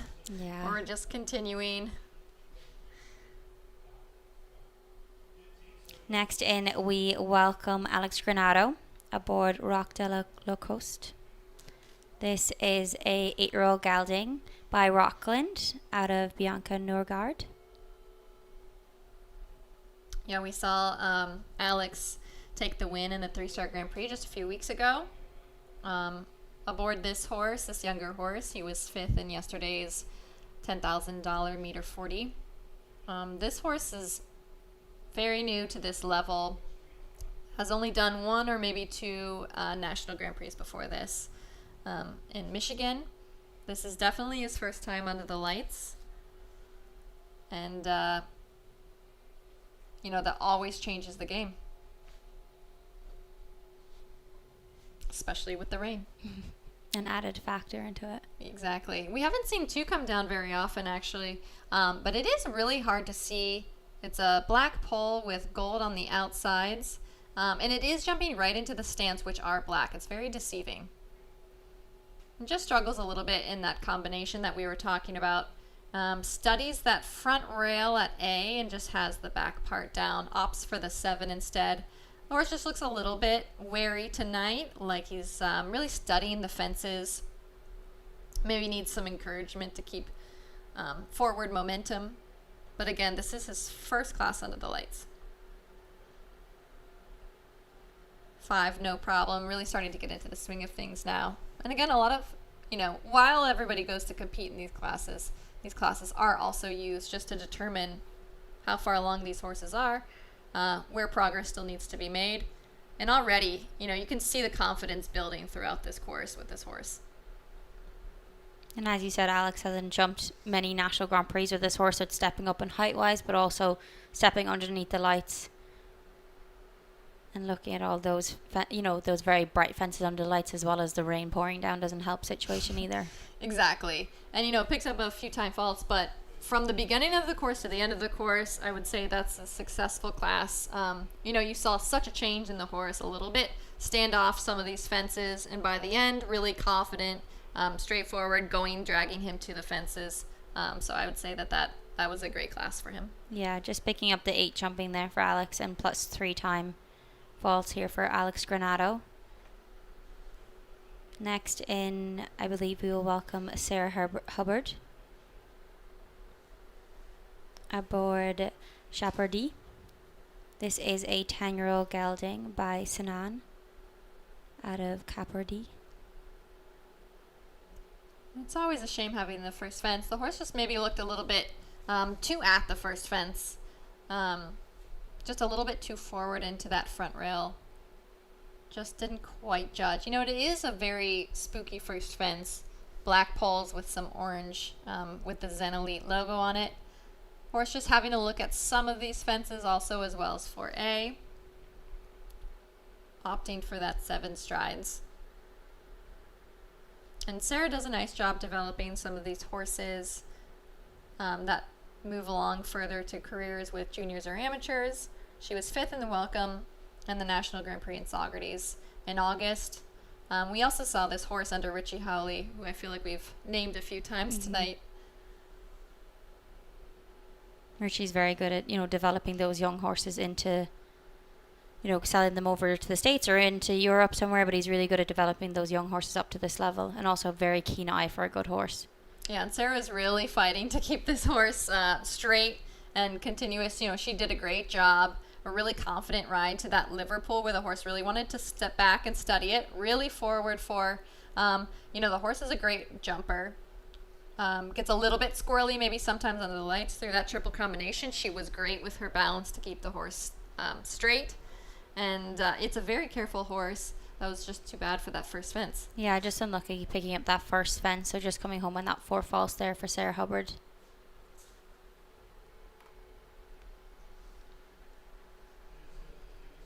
Next in, we'll welcome Lucas Porter with Sleepy Pea Ranches, Evacata. This is a 12-year-old mare out of Starvieri. I believe these two jumped in yesterday's meter 40 class together, and then just coming back here under the lights. Yeah, and also a horse that we've seen under his brother Wilton, as well as Patrick Stollmeyer, a great rider out of Europe. These two brothers, Lucas and Wilton, spent a lot of their time over in Europe competing and training. We've definitely seen them back here for some of these winter circuits. It's beautiful the way this horse jumps through that 2-stride down the line to the skinny. So this horse's season. It's been there, done that a little bit. Probably just getting geared back up for the big circuit, probably in some of these bigger FEI classes. Really had to hold it back for the Liverpool and just tacked it behind.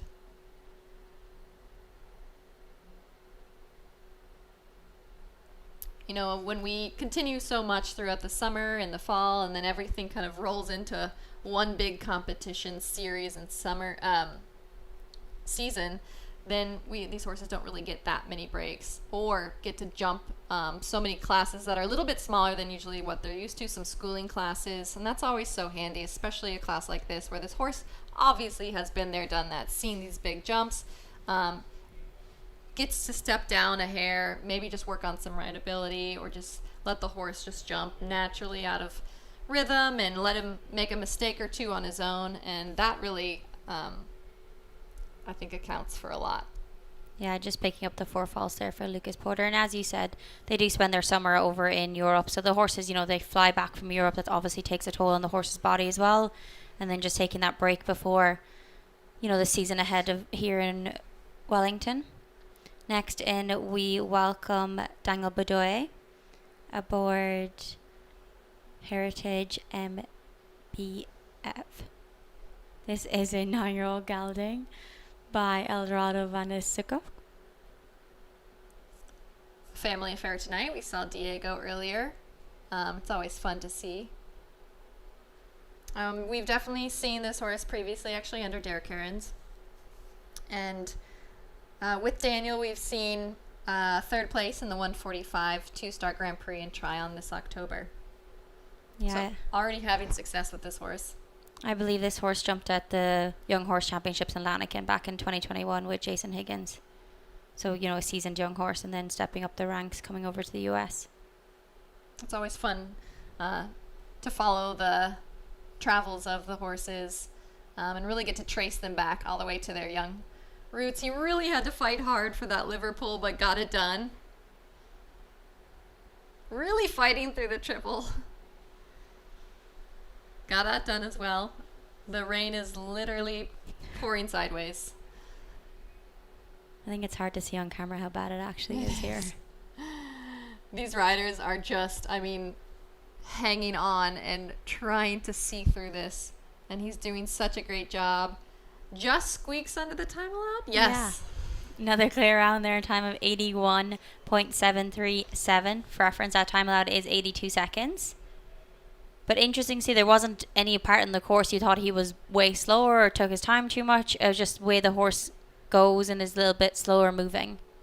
Yeah, exactly. I think now that these riders know that they can be a tiny bit more relaxed, horses like this are given a little bit more time where they are slower across the ground, slower with their jump, and that just kind of helps. Yeah. Next in, we will welcome Jadana on his 2nd Mount Lioness. This is an 8-year-old gelding by Cannon out of Truce.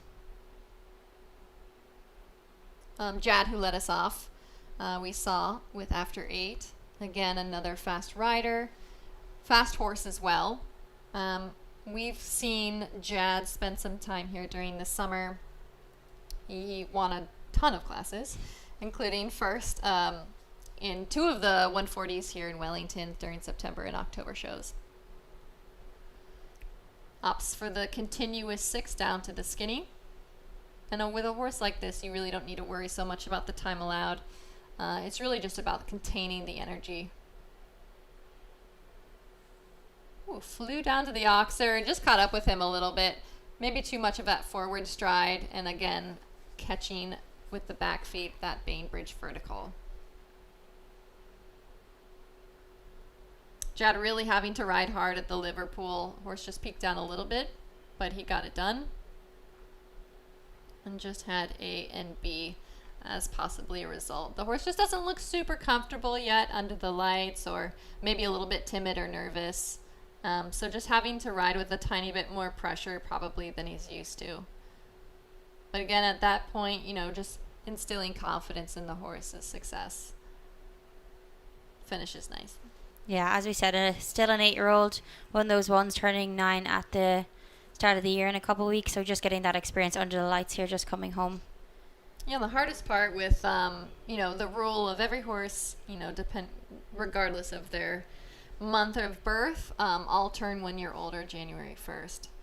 So even those horses born later in July or August, they're really not that age yet. But according to our rules, they are. Yeah. Next in, we welcome Grace Dabney aboard Prix HS. This is a 10-year-old mare by Eldorado van der Sukkel. His combination were 3rd in a 2-star Grand Prix in Aiken in November, and really just had a consistent summer together. Yeah, Grace has formed a really great partnership with this horse. Such a great horse. She has a great string as well. This horse having jumped some bigger classes, also some FEI classes as well. just finding a little bit of a struggle coming off that turn to 4A. That's really been proven one of the most difficult fences on course. You know, you turn away from the in-gate into kind of a darker little corner there with some bushes on the side with the wavy blue planks underneath. It's just a lot to look at. And she just kind of studied it for a second and just didn't have enough room to continue and had to make a circle.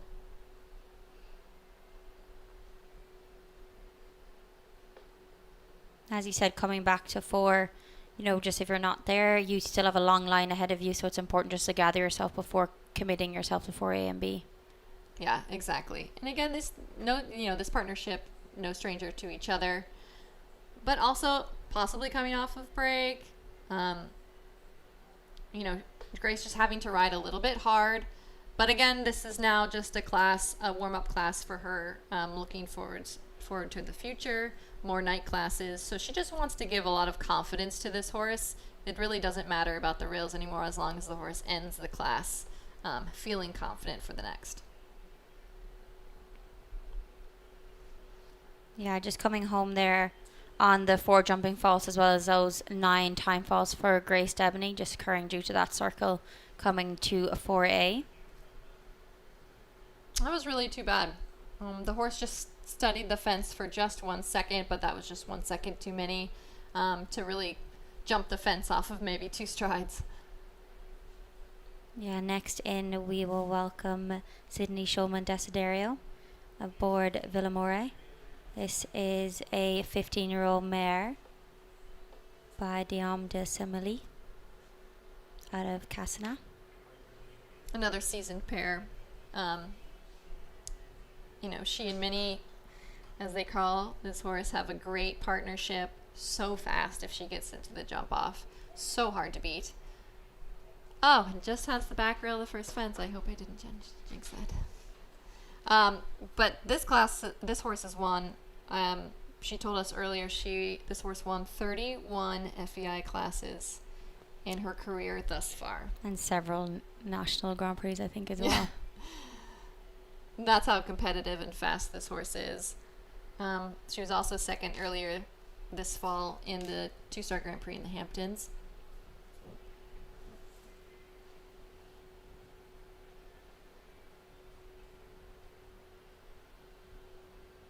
That was really a shame. Just has that vertical that we were saying is a little bit of a bogey fence these days with some of these riders. Rides a little bit hard at the Liverpool. So now she's just trying to give this horse a little bit of a helping hand around the course. Again, preparing for circuit.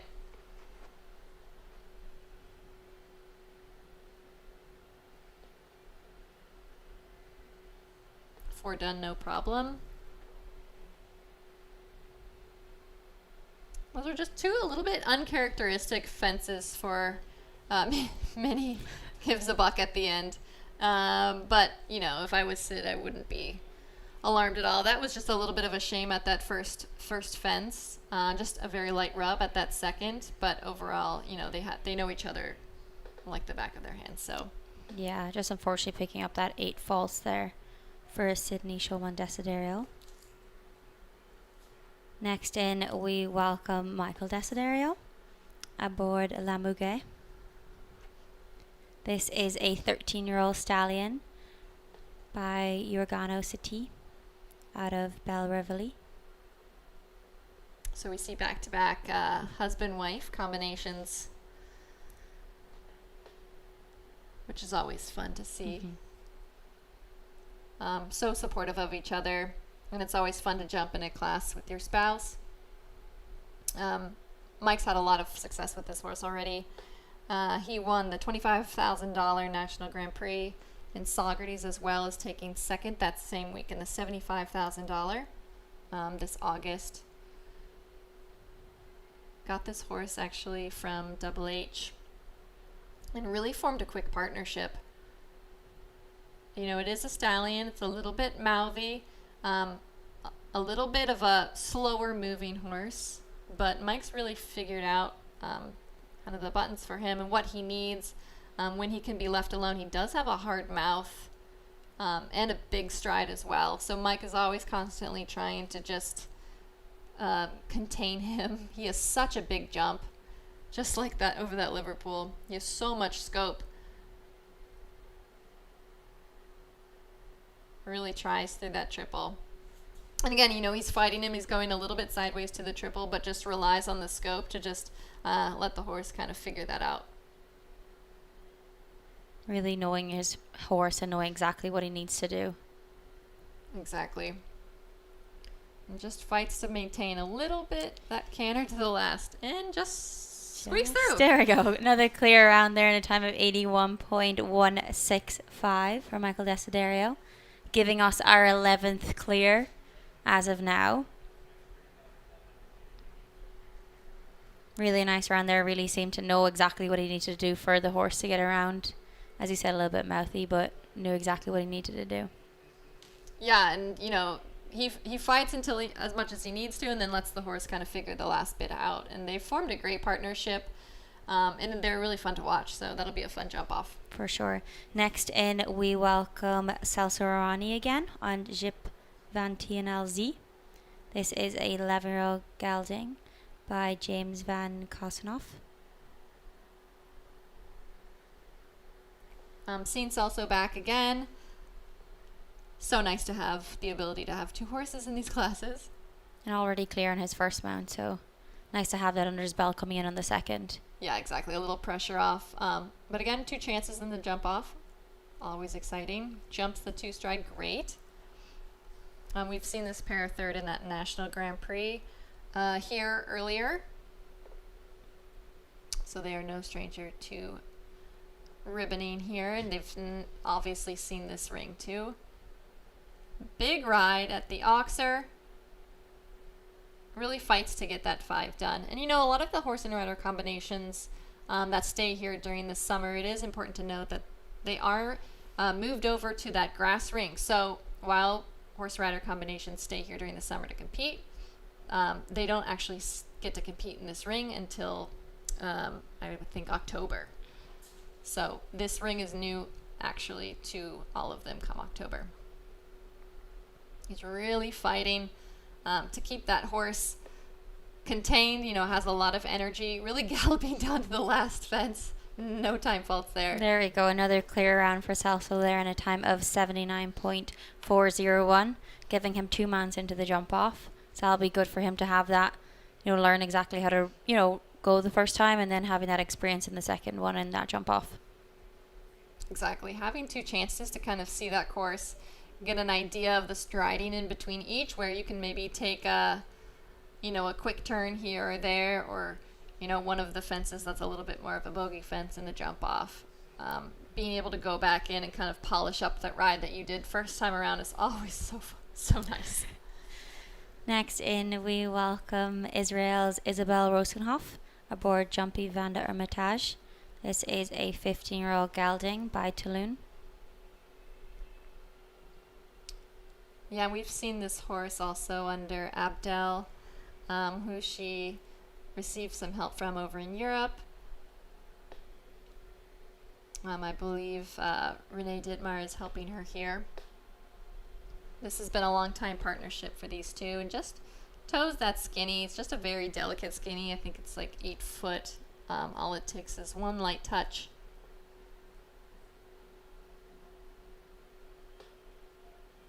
Ops for the 4. I was just going to say this horse is a big horse, big mover. That clearly was their plan, this horse being a bigger mover.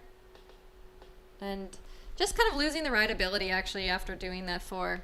Horse being a big mover, sometimes you do have to worry about that time a lot, although we haven't really seen that being much of a factor. And just seems to have a little bit of control issue, a little bit of a rideability factor. It looks like it is in a hackamore. Yeah, just like it looks like a wave of the hand there for Isabel. Yeah, and these horses are not machines. They change day to day. They can have good days, they can have bad days. Sometimes you have to change the bridle constantly. What works for you one week doesn't work the next. So it's just always a constant movement of sorts, always trying to figure out the best thing for your horse, what your horse is most comfortable with. Exactly, and being under the lights, a different caliber is brought in, some might get a bit gawky underneath the lights, and the bits you normally use them during the day mightn't be as effective. So it's definitely something people have to take into consider while coming under the lights here. Next in, we welcome Diego Bendoya Yanes. He is aboard Bagaloni. This is a 10-year-old mare by Spartacus out of Ciprani. Yeah, we've seen the Bedoyas quite a bit tonight. Seems like a family class. Exactly. We've definitely seen this horse, though, under Tina Yates. Michael Duffy as well. Beautiful jumper, jumps in beautiful style. With Diego, they were second in the 145 class in Tryon, the 3-star, in October. Opts to move down in the very forward 8. Really has to reel it in for that 5. Does so very nicely. Did a beautiful job of really sitting quiet, gathering up the pace, and really making that short 5 work.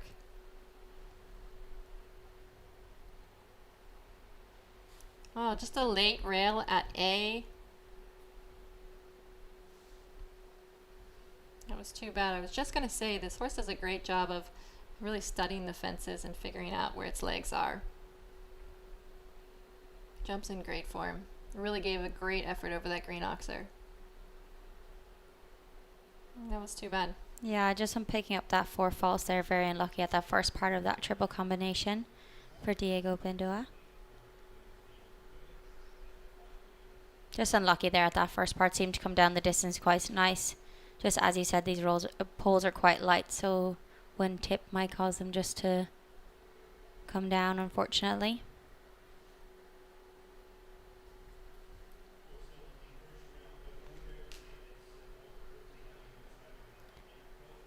Next in, we welcome Walker Posey aboard Dolce. This is a 13-year-old mare by Toulon out of Zahara.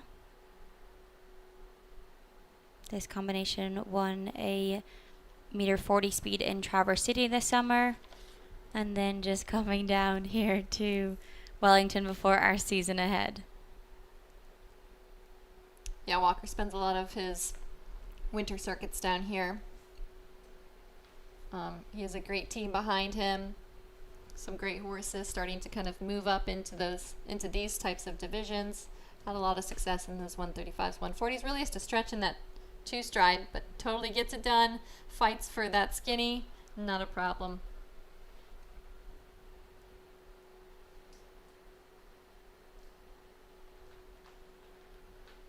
Really is having to kind of fight to get the control back and down to the 5-stride, but the horse gives a great effort over that vertical.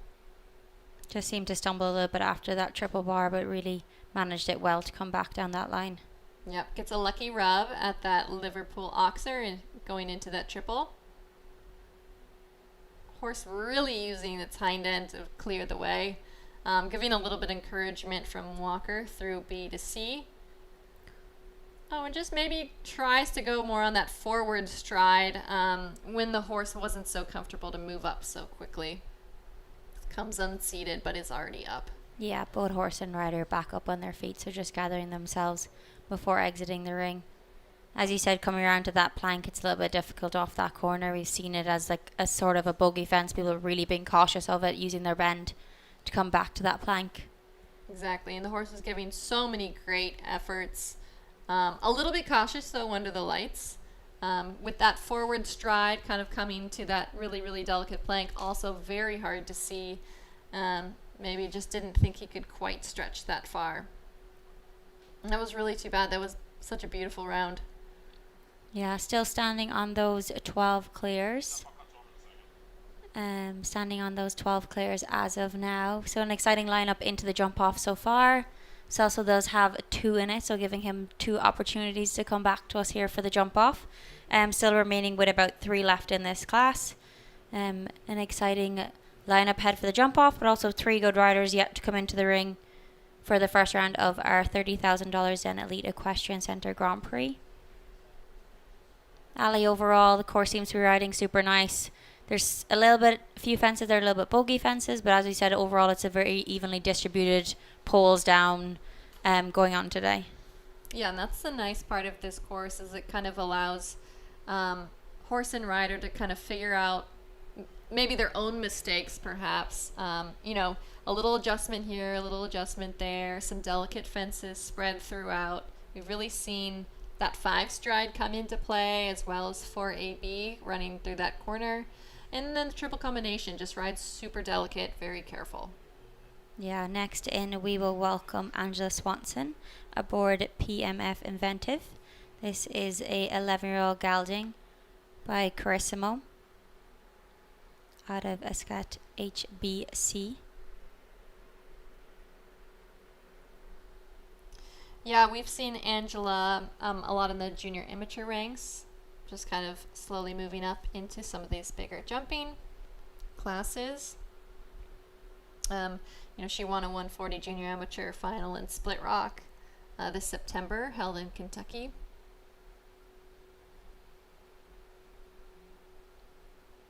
Really getting straight into that 4AB. And just gave a little bit of encouragement into A, and then just gently had that down, maybe a little bit too strong of a ride into A.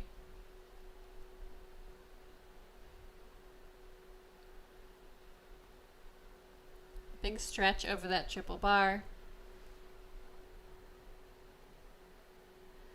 And gets away with a lucky rub.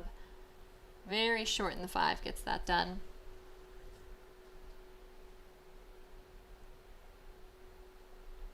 And you know, with a horse kind of like this, we do want to think of a little bit about that time allowed. A slower moving horse, giving great efforts, using up a lot of time in the air. Okay, she already had 1 down, but you know, just thinking about that time allowed, had C as well. Yeah, Needs to think about moving forward. Just coming nice and wide back to that plank, as you said, just making sure she's focused coming back to that last line. And then, as you said, time being a caliber in this round. Coming home there on the 8 jumping and 9 time falls there for Angela Swanson. But again, you know, this chalks it up to experience, getting into the ring, being able to get your first few night classes done under your belt. You can come in, you know, for the next one with a lot more confidence. You know, the horse is already confident enough. The horse seems very comfortable into the night class, and they were able to establish a great partnership throughout, maybe a touch on the slow side, but again, getting just those first few night classes done is very important. Yeah, for sure. And, you know, something to consider, you know, a newer rider under the lights, and then the time allowed with a slower moving horse, just something that, you know, she'll take notes from going into the future, and just knowing for the next round underneath the lights that she has to concentrate on something like that. Exactly. Next in, we welcome Pablo Barrios aboard Japaloop. This is a 10-year-old gelding by Eldorado Vanizukov. Yeah, we've seen Pablo so many times in this ring, so many classes, a lot of wins, big competitor, really just kind of building up his string again, finding some of those horses to jump some of these classes again. We saw him taking a 3rd in the 140 during the Holiday Inn horses here with this combination. And a little bit of a newer combination as well. You know, 10 is still quite young, especially for some of these bigger classes under the lights. There's really not a lot of opportunity we get to have during the summer to jump these night classes. A lot of our Grand Prix stateside are day classes on Sundays, so not a lot of opportunity to see these nighttime classes. Takes A and B of that triple combination.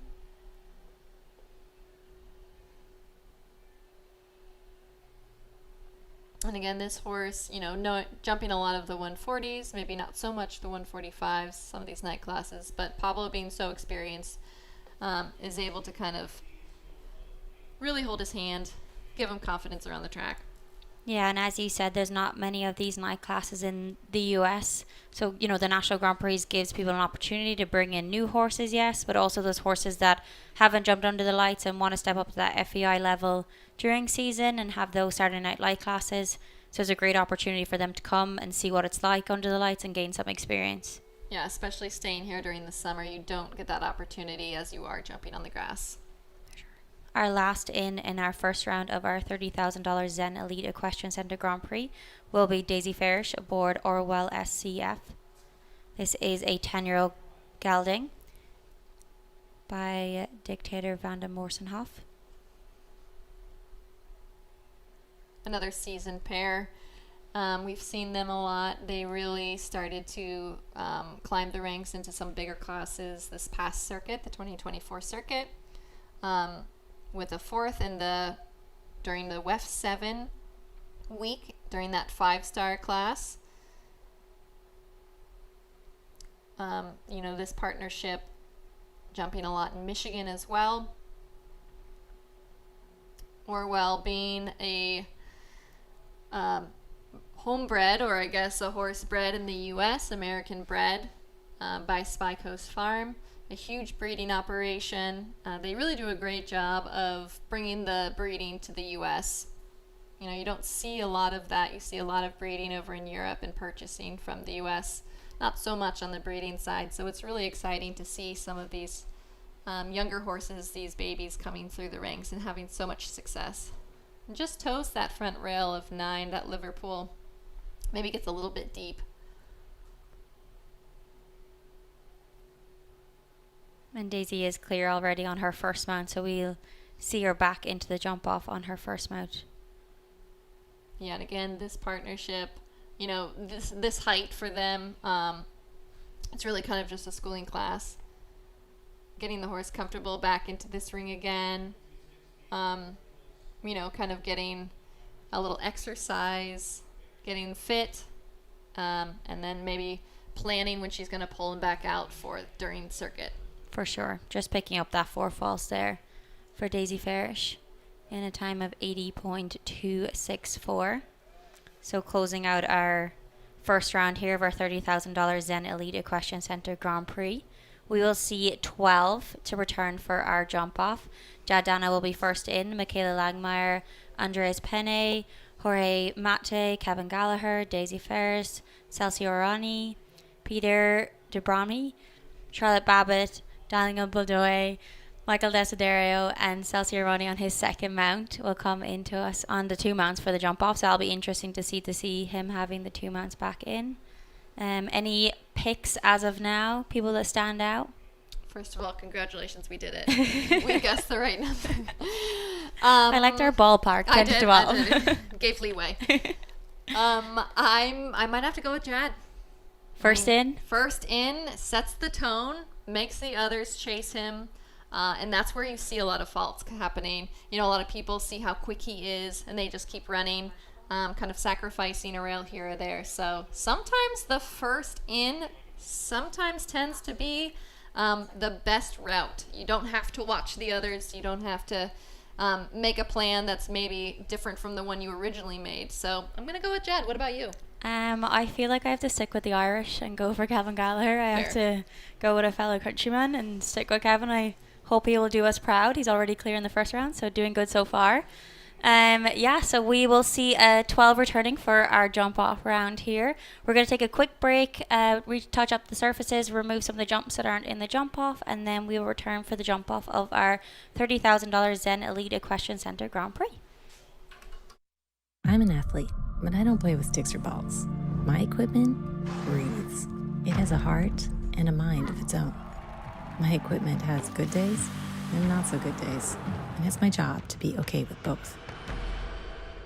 Because my equipment works with me, not for me. In the saddle, our hearts sync and we become one. My equipment is my best friend. I'd do anything for my best friend. Ask your veterinarian about Arthromed Vet for joint health.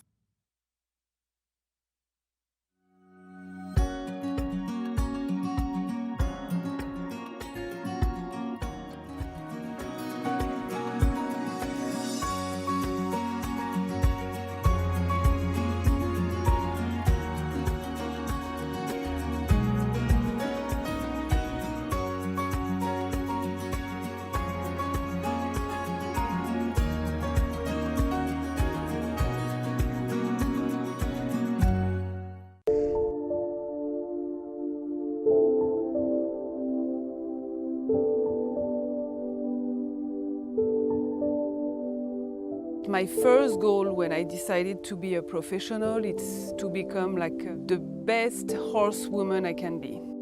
It's really important for me to find a balance with my family, with the horses, that is my passion. Work with the horses every day to do what I love. I used to have like one passion was the horses, and now I have two with my daughter. So I really want to have this balance in my life. I'm Marie Ecart, I'm a professional show jumper representing France, and I'm Lola's mom.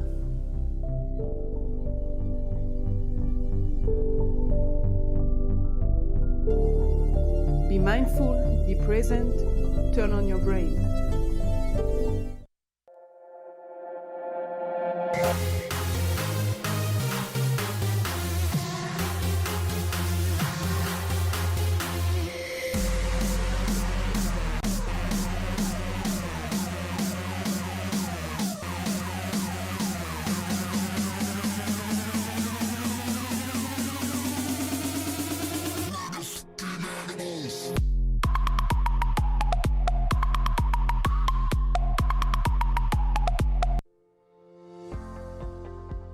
Get the jump on the competition and see the Omega Alpha difference in your horse.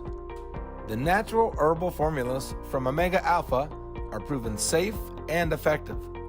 Manufactured to the highest pharmaceutical grade standards in our Ontario headquarters, every Omega Alpha product delivers great results. Visit omegaalpha.com.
Welcome back to Wellington International for our $30,000 Zen Elite Equestrian Center Grand Prix. We're here with our 12 clears, and we're going to have a quick look over our jump off course ahead of today's jump off.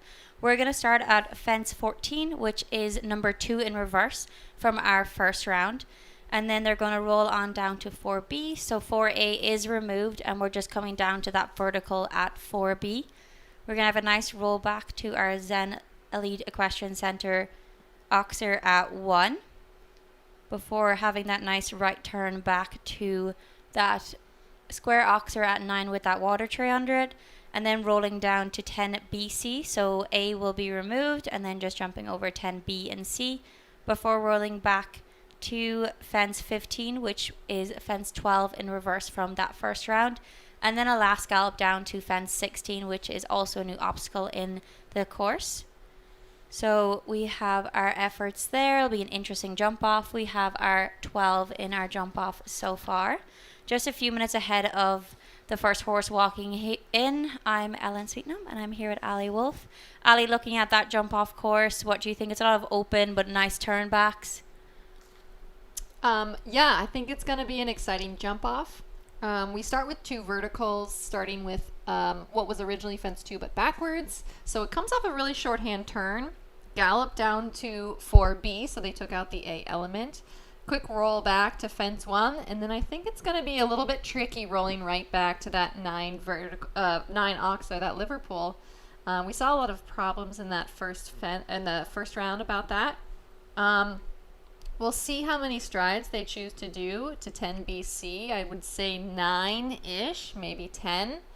And then instead of turning left, this time they're going to roll back right.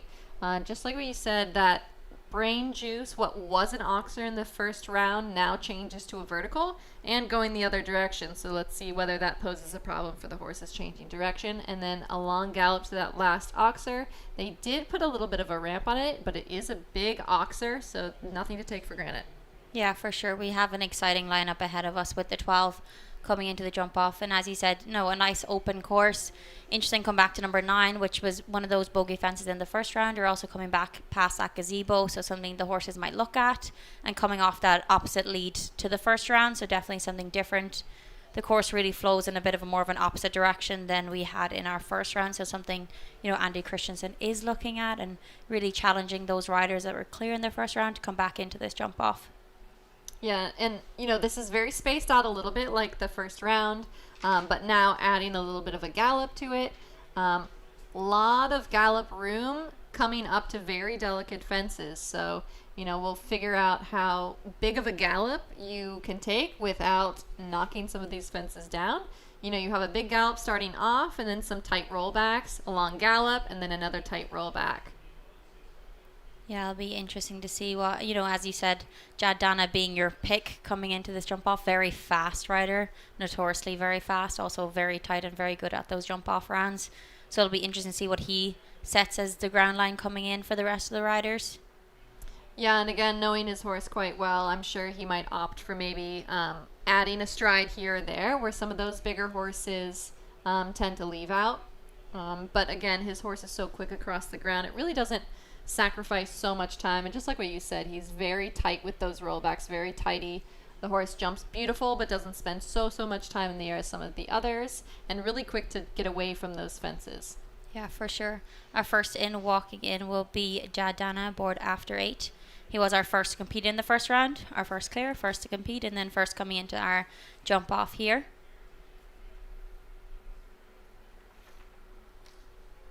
This combination of have some success with each other, have won several classes together. So definitely not a stranger to a jump off round. Just getting last looks of the course, eyeballing that turn from 2 to 3. And again, you need to start off with enough pace, but not so much because you don't want to take that first fence for granted. It's hard to see. It kind of comes off the turn and it's right by the in gate. So that could pose a little bit of a problem for some horses.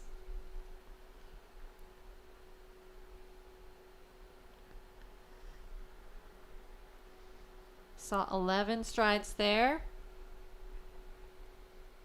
Keeps it relatively tidy back, but with a lot of pace. And same thing, pretty tight, but very quick. That's really keeping up that pace throughout those turns. Oh, I think he maybe wanted to try the 9, but got a little bit miscommunication with the horse. I think the horse was just on such a forward stride, it almost thought it should leave a stride before Jad wanted. And that was really unfortunate.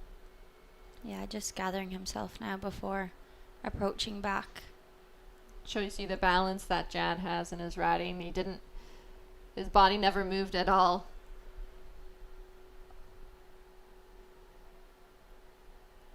So now just wanting to give the mare, a solid ride through the double, not face at all. And still wants to be a little bit competitive. Just keeping it nicely together to the last. Yeah, just picking up the 8 falls there and 6 time falls for Jadana after 8. Yeah, maybe we'll get a second look to see kind of what went wrong here. Really, really tidy back from that first fence.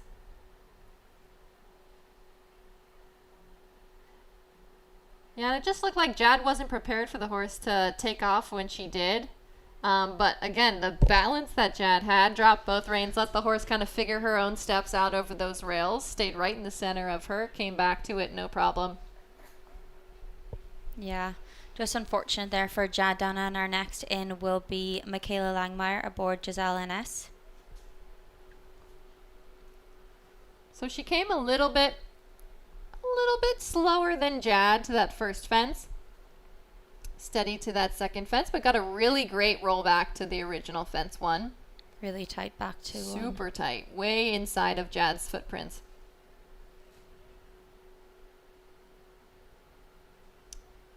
And just tones it down a little bit in the 9, just probably seeing Jad's horse miscalculate those steps. Very tidy rolling back. Really nice turn back there to 15 and then down to our last jump at 16. Does 10 strides to the last fence, so that's just something to kind of watch out for. Giving us a clear round there in a time of 39.825, so giving us our first double clear, and just slots her nicely into first place with the 2 gone so far. Really tidy around there, didn't seem to waste any time anywhere, nice and steady, but also really tight and really neat. Yeah, that was a beautiful ride. You know, she really didn't push the horse more than she thought it needed to, but kept those turns super tidy. You could see inside of the footprints that, really inside of Jad's footprints, so we'll monitor that. Yeah, next in will be our third in will be Andres Penne aboard Automous Blue. Getting a good wind up to fence 1. It's also hard to approach fence 1, just has that down as well. I was just going to say it's hard to approach fence 1 with the angle that you want without turning over top, and I think that's maybe what caught him, his rail there, trying to turn over top of that really delicate fence.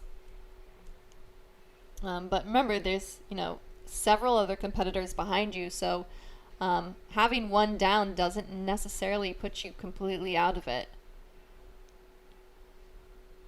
So he does still have that in the back of his head, wants to still keep it tidy, still be competitive for a ribbon.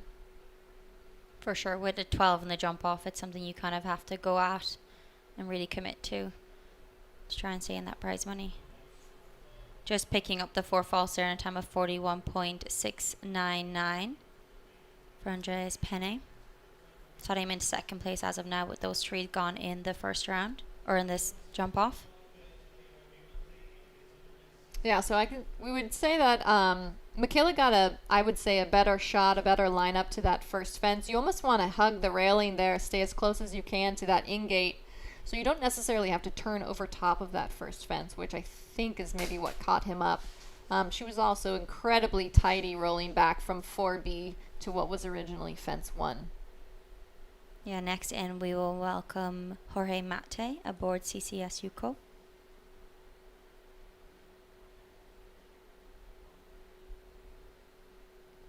Just a little bit playful after fence 1, so he did add an extra stride. Not quite as tight as Michaela.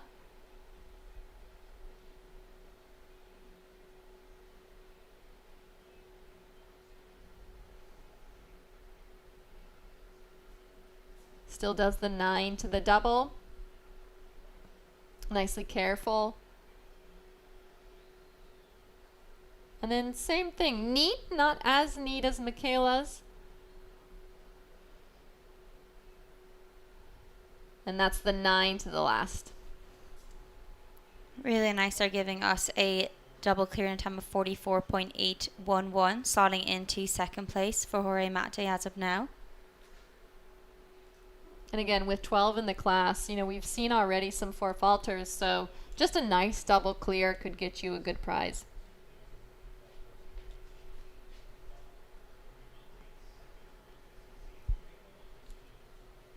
So Michaela Langmar still stands in first place as of now.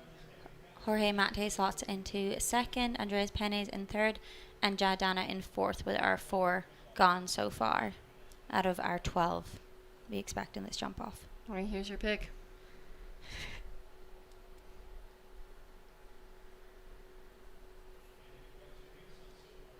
Oh, I think Celso's going to move up as he has the 2 in that jump off. Yeah, when you have 2 horses in the jump off, it's always really nice to the fellow competitors if you are able to space your 2 further apart, and also much nicer for you, so you don't have to, you can get a drink of water and catch your breath. Yeah, for sure. So this is Celso Arani aboard his first of 2 mounts in this jump off. Celso was very quick from 1 to 2. Neat rolling back to 3.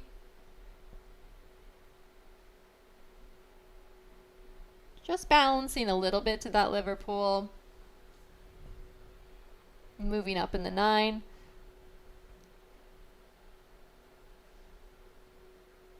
You know, it is a quicker horse across the ground. I wouldn't say maybe as quick as Michaela's.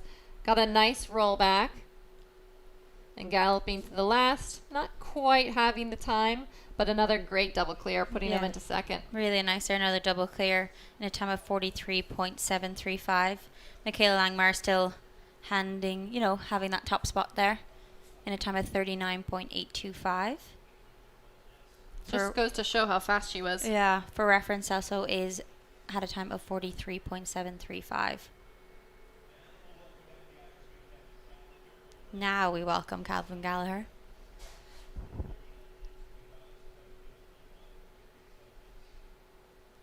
Kevin is aboard Ballerina Home. And so it'll be interesting with a horse like this, a little bit of a slower mover, big stride, slower mover across the ground, where he can kind of make up that time.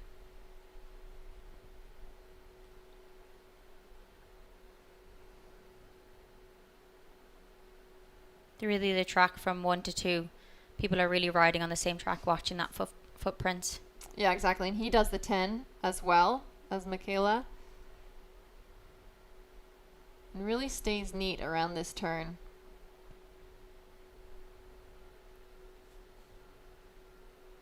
Oh, I think that was 8. So even left out a stride more than Michaela did. And then fights a little bit. I think she was a little bit quicker for that rollback. Yeah, just opening up nicely down to the last. Oh, going for the 9. Got the 9. Really nice there for Kevin Gallagher. Clear in a time of 40.879, so slotting him into second place. Just 1 second slower than Michaela Langmeier. She was much faster than watching her compared to others. She really, made that time up. And yeah, I'd say she was a little bit maybe quicker rolling back from 4B, rolling back to originally fence 1. She was very tidy there. And then she was super quick rolling back to that, what is the brain juice vertical now. I definitely think we'll see more 9s galloping down to that last fence. Yeah, for sure. Next in, we welcome Daisy Farish aboard Qualia van der Rolenbeck.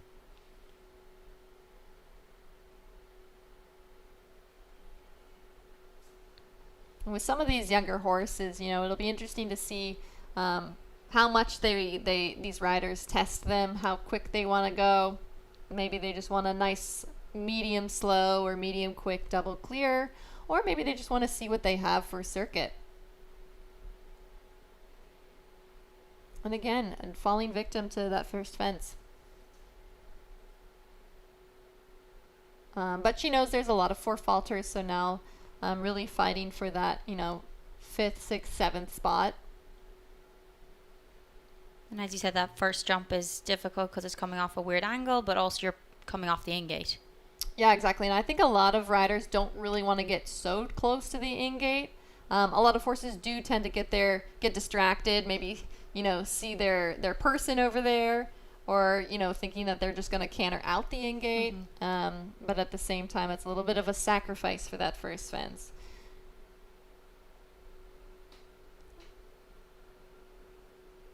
And just nicely pulling it together for the last.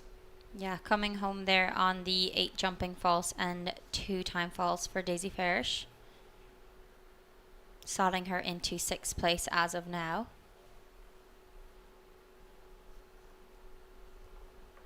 Michaela Langmar still hangs on to that lead. Kevin Gallagher standing in 2nd and Celso Arani standing in 3rd as of now.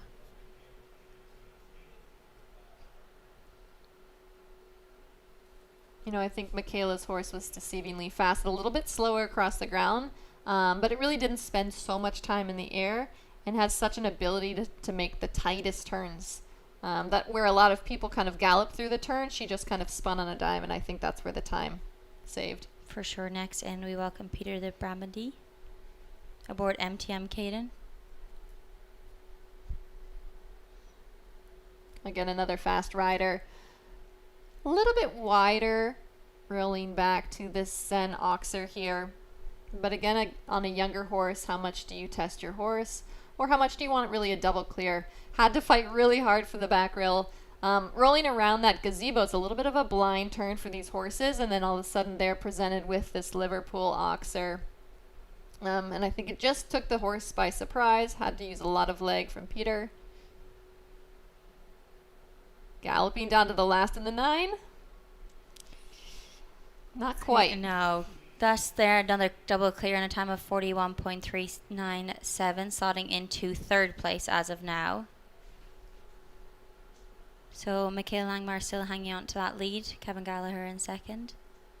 And Peter de Brabandier in 3rd.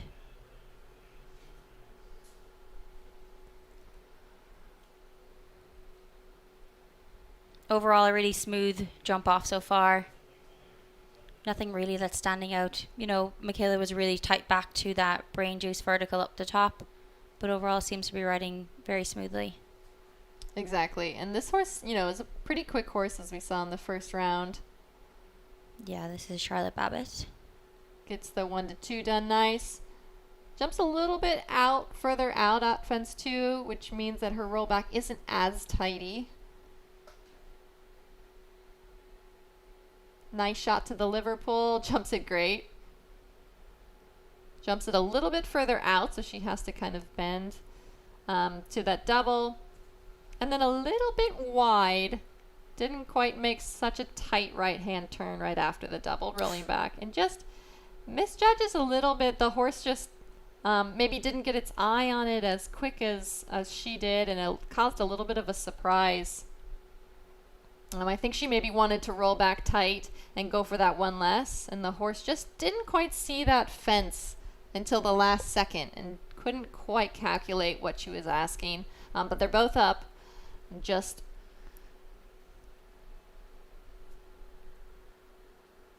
Yeah, both horse and rider back up on their feet. and grabbing Vivienne, yep. Yeah, and just collecting themselves before exiting the ring. But as you said, just a little bit of a miscommunication coming around that bend to that tight turn back to the brain juice vertical. And that was unfortunate. She was in for a very competitive ride. But, when you go for it, sometimes these things happen. Again, nothing major. I think it was just a little bit of surprise rolling back for the horse. Didn't quite understand, I think, what she was asking in that present time. But you got to go for it. For sure, in a class like this with this many in it, it's definitely something you just have to commit to. But as you can see, both horse and rider exiting the ring on their feet.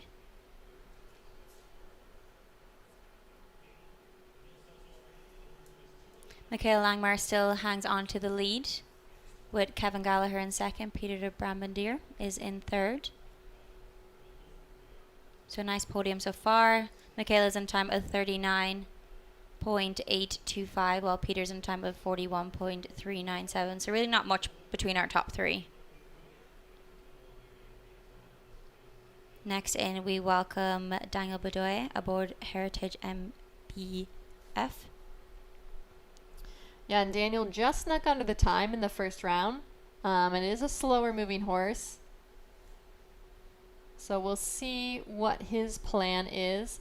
Decides to add defense 2 just to get a quicker roll back. He is tidy, not as quick.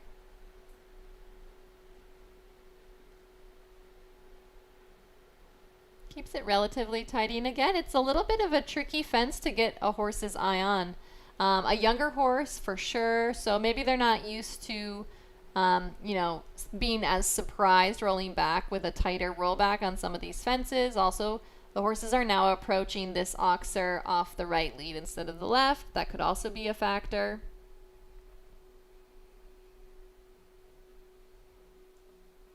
Now he's just wants to put in a nice, confident, smooth round to finish out.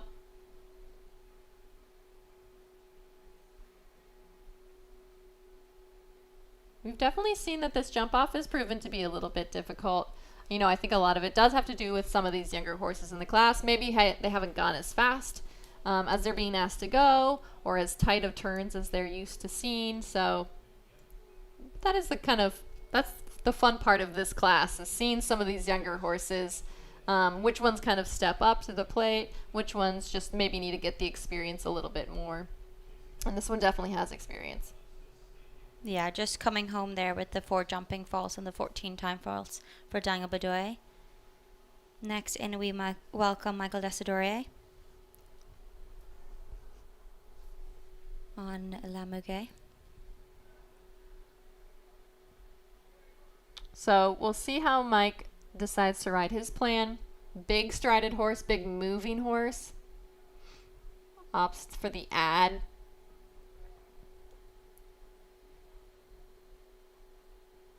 Relatively neat rolling back. But again, a double clear is also going to get you a good chunk of change.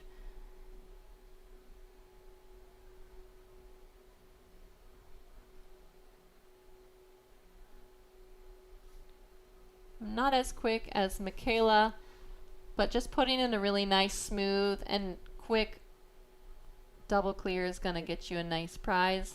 For sure, as you said, there's only 6 double clears as of now, so putting in a solid double clear will definitely have you up there. Double clear in a time of 45.406 for Michael Desidorier.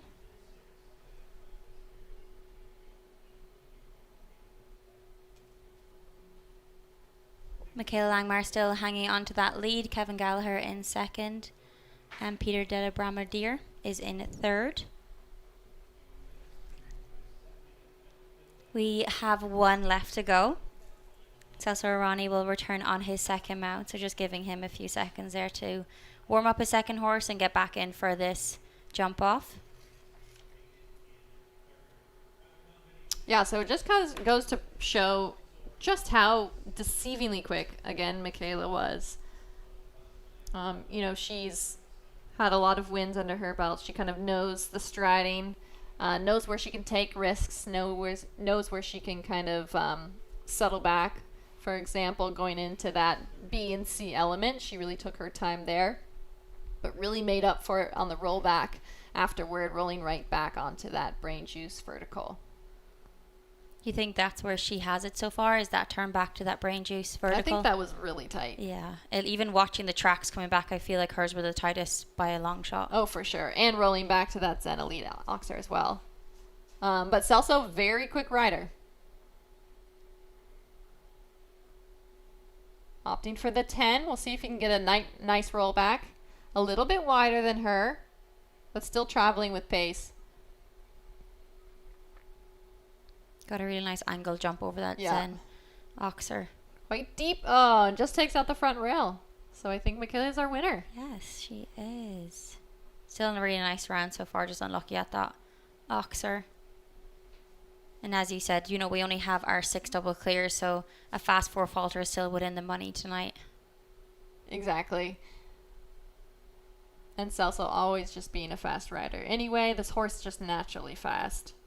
Yeah, just picking up that 4 falls there in a time of 44.125 for Celso Arani. So Michaela Langmeyer does take the lead in today's $30,000 Zen Elite Equestrian Center Grand Prix.